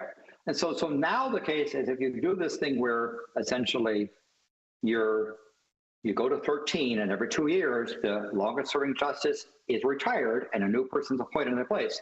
At some point, Justice Uncle Thomas will be retired. Yeah. And then Congress has the power to enact laws to have ethics requirements for justices. Now, there's a question about what do you do when a justice goes against those ethics. And that's an interesting debate that legal scholars do. But you know, there have been judges that have been impeached and convicted by the Senate. In fact, the most common impeachment and even Senate conviction has been judges. And if you look on the go on Wikipedia, look on impeachment and Senate trials, you'll find some really doozy judges that have been and even some modern ones, right, that are just blatant things. So Congress can actually do the right thing. There may be ways that you know, there's again, I'm not a legal scholar, but there are some people that say that essentially you try to get some way to hold a justice accountable. Because if it's just get to the Supreme Court, get plot armor, I think we need to change the system. Like, Yeah. So or Ketanji Brown Jackson needs to start exercising her privileges in some more advantageous ways. Because if the game is now to just cheat, then perhaps she should cheat. Cheat for us. And it's interesting. Supreme Court watchers have been looking at all the nuances there. There are people that look into all the nuances of how the justices behave on the bench and in private and in public speeches. It's a very interesting thing. But that's a whole specialty that you can watch some people on YouTube that have a much more nuanced. What's my man Ellie? I forget his name. The black guy, he's got white hair now. He's got like an afro, he's heavy set. He's very loud. Let me see. Ellie something. God, what is his name? He's hilarious. Come to me, computer. And I worried about the courts like when it happened. But now we see it's most, well, actually it's not as bad as we thought it was. A couple of them have defected a few times from the Fuhrer, which is surprising. Yeah, I'll take it. So my replacement of Citizens United is to say that citizens have the equal opportunity to express themselves, but pay is not speech. So Musk is not exercising his First Amendment rights by flooding races with money. Every person has a right to contribute, but I would certainly want to say that, and I think it might have to require a constitutional amendment that gives Congress the power to regulate campaign financing and other related rules, right? That's there, and I think the soil is been turned enough that maybe we do get some of that stuff, dude. Like as as scary and dangerous as free fall is, you can move a lot of pieces very quickly in times like these. Yeah. You So can get a lot of We'll consensus. see how it goes, but certainly the Senate remains, your senator voting for Senate remains an important check and balance on who gets nominated to the Supreme Court, and then the process is involved. Now, it used to be that you could essentially, filibuster a Supreme Court nominee. So a Fortis was a person who was, nominated but failed in a filibuster. And there's been times where essentially after Bork, Robert Bork was somebody who was not confirmed. They try to make some changes to make it more difficult to block new justices. Go ahead, I can hear you. I'm trying to find the clip. Yeah, he just had one a couple days ago. Again, I'm not a Supreme Court expert. I'm just parroting people who. I mean, I would imagine that this would, on any normal timeline, would be a very boring profession. Like, there would be nothing really to talk about because they don't actually see all that many cases per year, and it's a lot of dry procedural BS that you have to go through, and it's months between, you know what I mean? So it's very academic and nerdy. But apparently these people exist. Get to the clip. Dictator. Oh, can't spell. Tator. Okay. Go. There we go. That's what's happening right now. That's what America. Ellie, thanks for coming back to Democracy Now! What is happening right now with this presidential attack on judges? we live in a fascist dictatorship. That's what's happening right now. That's what it feels like. This is where we are. There's not a coming constitutional crisis. We are in the constitutional crisis right now. Because what do we have? How can we call ourselves a democracy? How can we call ourselves a nation of laws if one man and one man alone, Donald Trump, is able to defy the other two branches of government? And that's what we have here. And that's what Trump is promised to do, and that's what he is in fact doing. Amy, you played the clip. You mentioned John Roberts' statement, and you rightly pointed out that it is rare for John Roberts to say anything at all. But let's look at what the man said, and let's look at what the man didn't say. Right? It was one of the weakest statements that he could have possibly made. He's running around with his, clutching his pearls over, like, don't impeach federal judges. That's wrong. He didn't say nothing about actually following the orders given by those federal judges that Roberts doesn't want impeached. Right? He didn't say anything about Trump's blatant violation of multiple. Hey, leave Ellie's hair alone. I love it. Federal court orders. He didn't say anything about that at all. So again, Roberts is not your friend. Roberts is not the one coming to help us. He's as afraid as I believe that Roberts is as afraid of Trump as the rest of the government is. And that's, again, I don't know any definition of fascist dictatorship other than the one we are all experiencing right now. I think I have just the sound clip for this. Doop-a-doop-boop-a-doo. Are we doomed? Yes. Goodbye, everyone. Patreon. It just fits so well. Interesting commentary. Yeah. Good old Ellie Meister. I want to get his book before they ban it. So one of the things that the courts, in particular the Supreme Court, has the problem is their enforcement is just on their so-called moral authority, right? Right. The term. They have no police force. They have no military. They have no way of compelling. Right. The only thing they have is the force of their arguments. And I think that Roberts has to face the fact that Trump behaves as if he doesn't give a damn about the courts if they don't do what he wants to do. And he's got to go, if he wants to protect the authority of the Supreme Court, he has to go back and say, we gave this vague ruling about vague immunity, and essentially say that if the president violates a court order, they are criminally prosecutable without statute of limitation, right?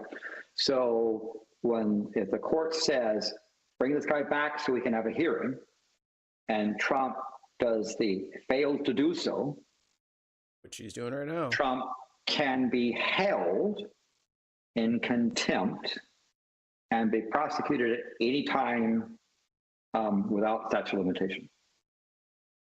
And because right now it looks like the judge down there is whatever patsy you send down to the courthouse, she might be keeping him. And send me another one next week. All the judge is trying to do is to say, give this person a hearing. Right. And it is not acceptable for the president to have the other president come in and they chuckle about, ha ha, ha, we can't do anything. And he says, I can't do anything, blah, blah, blah. The answer is no. You as president will use your authority and force to get it, including, if not limited to, going and breaking the person out and getting him back, right? And that the contempt that President Trump showed for the rule of law is something he can be prosecuted for at any time I would say even posthumously, right? The president dies and they're discovered to have done something illegal, try them posthumously. It's this notion of, the McConnell notion of we can't impeach Trump and convict him because he's not president right now. It's ridiculous, right? The notion that Trump can be held liable for failing for disregarding courts at any time, even if he somehow passes away and is no longer president, they can still bring him and say, established precedent, this was not brought into the courts and bad precedent. Right? But you have to figure out how to do that because I'm just spotting stuff. It would be something, because like Eric Adams in New York kind of has, still has that sort of Damocles over his head, waiting in the wings in case he gets out of line, and if he doesn't keep the doors of Rikers wide open so that ICE can run rampant through there, just grabbing anybody with tattoos. Maybe Trump's got the same thing and he doesn't realize it. Maybe they're sitting there like, hey man, we could unleash Jack Smith on you. We'll dig him up and we'll grab him if you don't behave yourself, and we'll let him prosecute you. Because a future president, according to the Supreme Court, if they're acting within the presidential, doing presidential stuff, official duty could order President Trump to be arrested and to put in jail and then, held in jail on trial. Right? Because it would be official duty, right? If they say, I'm enforcing, so I am directing the department to arrest him, put him in a prison, held in prison without bail while we then work on a trial. And we'll get started tomorrow. Yeah. That's the problem. That's the precedent that they set. And so Trump may decide that in order for him to avoid the fate of a future president coming back at him, he's got to try and come up with an excuse as to why he stays in office. Now, I see no ability for Trump to run for a third term. Even I'll have Vance run for president, I'll be as vice president, and Vance will then resign, because the last clause of the 12th Amendment prevents a vice president who's not eligible to become president, right? You could not, for example, have Arnold Schwarzenegger as your vice president, right, because he's not eligible to become president, because he's not born in the United States. Same thing. Trump cannot become someone's vice president because he's ineligible to be vice president because of the last clause of the 12th Amendment. So there's higher qualifications to be vice president than president. Yeah, because you can't have been a president who's already served 2 terms. So there's a higher bar. And other things that would bar you otherwise from becoming president is makes you ineligible to be for vice president. Now, if you look at the Steve Bannon model, you just throw all kinds of crap out, and Trump third term is an example of distracting stuff, right? I don't take as seriously the notion of stuff, because I understand things. They would have to get an amendment to the Constitution to give him the ability to run a third term. Ironically, by the way, it was the Republicans that put that 2-term limit in and nailed it shut, because they were upset that Roosevelt broke the tradition, ran for a third term and a fourth term. So they pushed through a constitutional amendment to limit to 2 terms, only to find that their guy Eisenhower could easily have run for a third term, but they did it themselves, right? Eisenhower was unable, he was a very popular president, was termed it out. Yes. And so now, could the president decide to declare martial law, suspend the Constitution? Yeah, he can do all kinds of stuff in there. That's there, but nothing within the Constitution, right, allows stuff. Even we had some interpretation like, well, no. It's a case where I think, now, what could happen, right? Trump could decide to run for a third term. People sue in each state saying he's not eligible. Exactly. Every Secretary of State will be like, thank you. And then the courts say, well, this is a states' rights issue. And then, they try to have the Electoral College vote and bring it in. And the Congress says, no, he's not eligible, but blah, blah, blah. And the Supreme Court says, or he just decides I'm going to do it anyway, right? There's always the I'm going to do it anyway dictator thing. Or you have the court come up with some convoluted decision. Or he'll say, I don't want to be on the ballot. Everybody write me in, or something like that. It was like, or because it says you can't run for it, but if he's elected and he didn't run, like there's some sort of parsing of the language there that he's trying to manipulate, and it's like, dude, no, it's just no, like it's not happening. And I've said this 1,000 times. You keep trying to own the libs, and you're gonna punish us and drink our tears. It is not the liberals who you are pissing off with all this extra constitutional bullshit.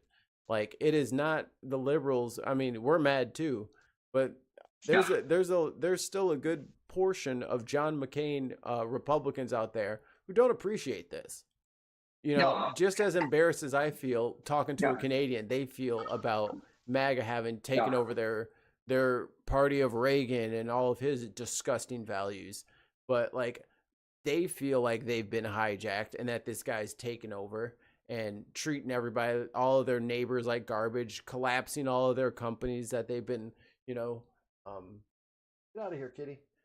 Companies that they've been using lobbyists to prop up this entire time. He's bad for the brand. Like, their whole scheme that they had going on, he's breaking it, whether he knows it or not. Like, I don't know how they thought that they were going to be these barons and titans of industry with this moron putting tariffs on everything. Yeah. Like, and significant economic power, because world trade is trillions of dollars a year, right? That makes even space Karen's alleged fake wealth small in comparisons. And this is perhaps why Trump has been compelled to reverse himself again and again on various tariff stuff. Yeah. And so even people like they're involved in the petrochemical billionaires, right, are concerned. Something simple as the value of the dollar dropping because oil is traded in dollars, right? And if oil were decided to trade in some other currency, then the U.S. even worse hurt because of the weak dollar versus imports and exports and the currency. Right now, still the dollar is kind of the reserve currency.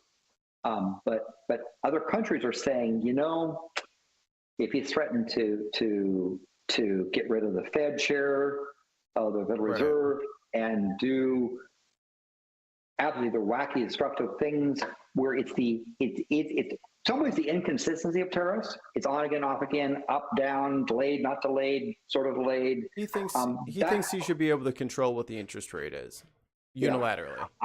Now I don't know where it is, and I wish I could say, but there's several lawsuits that essentially say tariffs are a tax, and the tax authority comes from the House of Representatives. Right.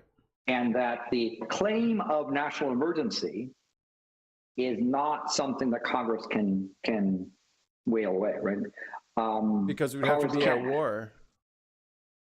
Well, Congress can't even, there are things where the Constitution says Congress cannot say the power to, let's say, coin money will give to the Supreme Court. They can't give away a power that's reserved for them, right?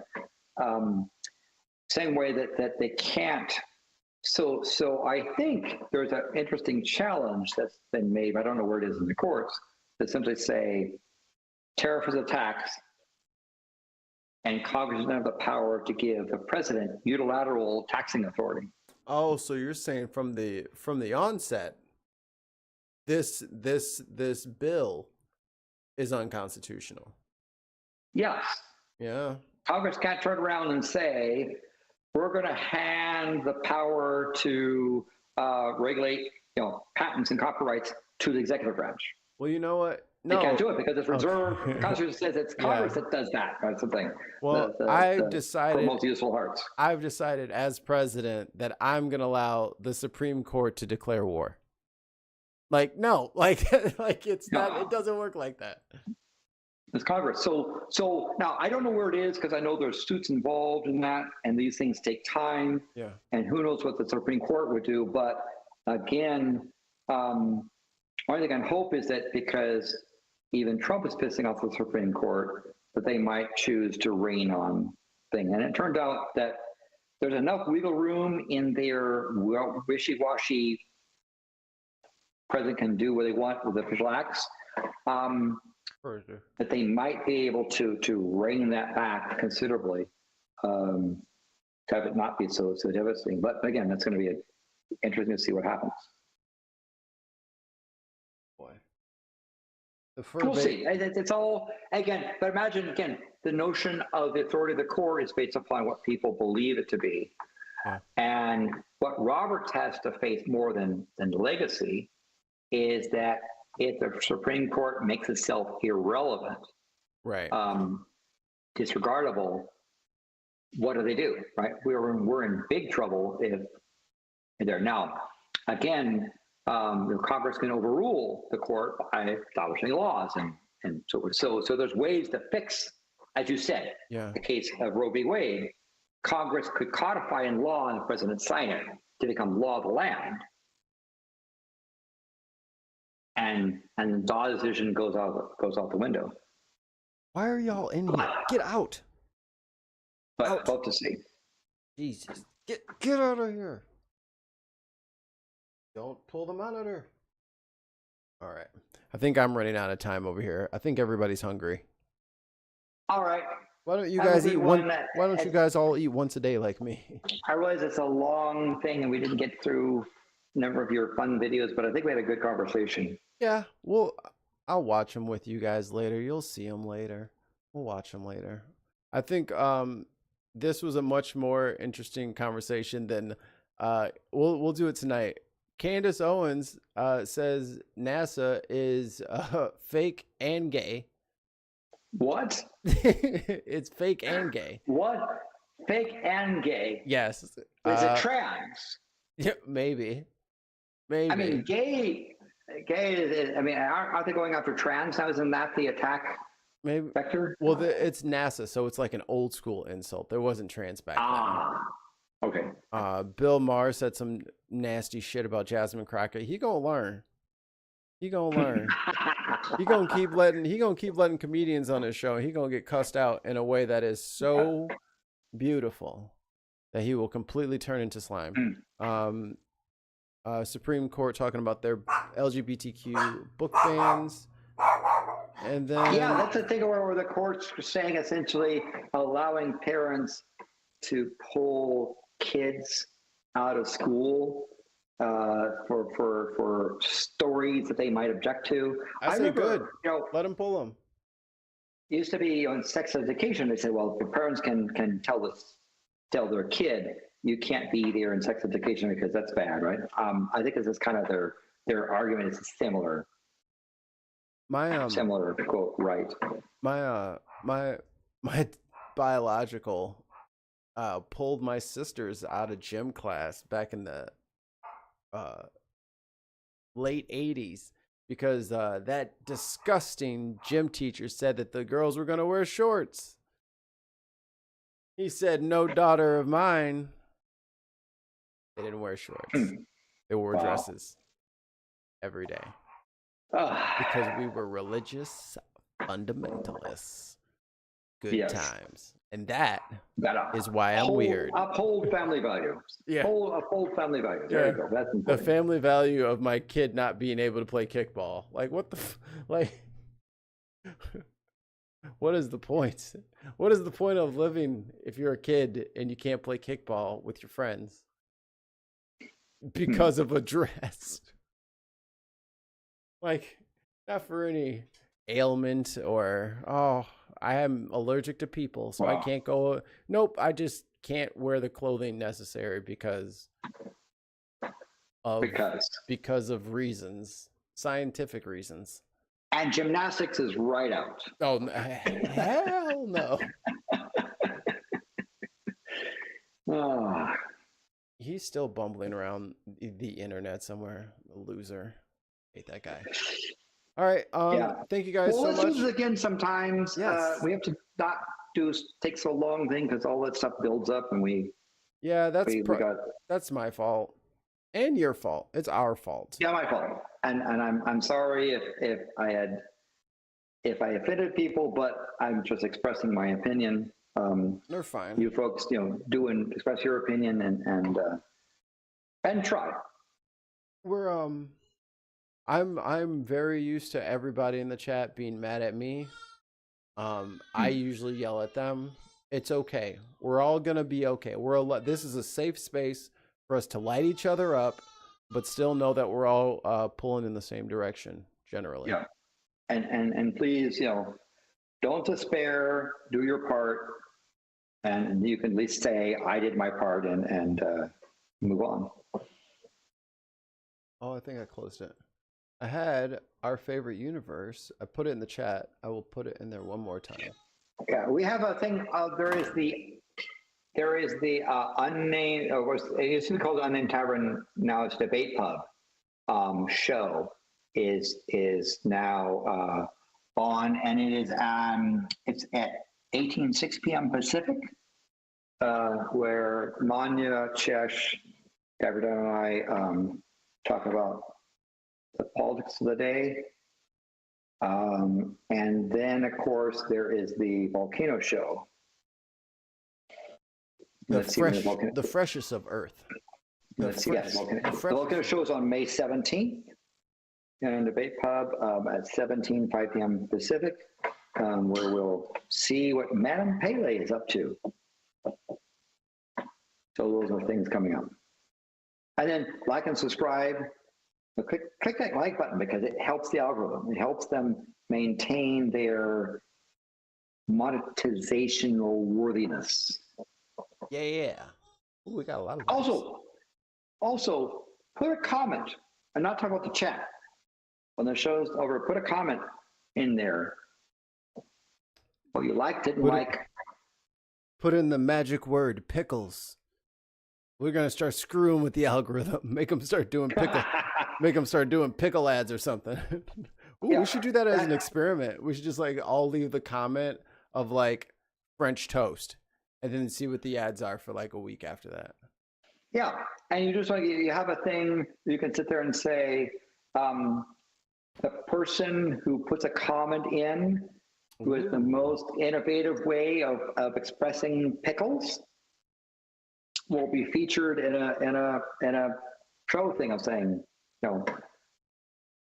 secret code word maybe. Tim and Mike's favorite pickle comment, right? So you have to stay to the end of the show to figure out the word, and the word you said was pickles.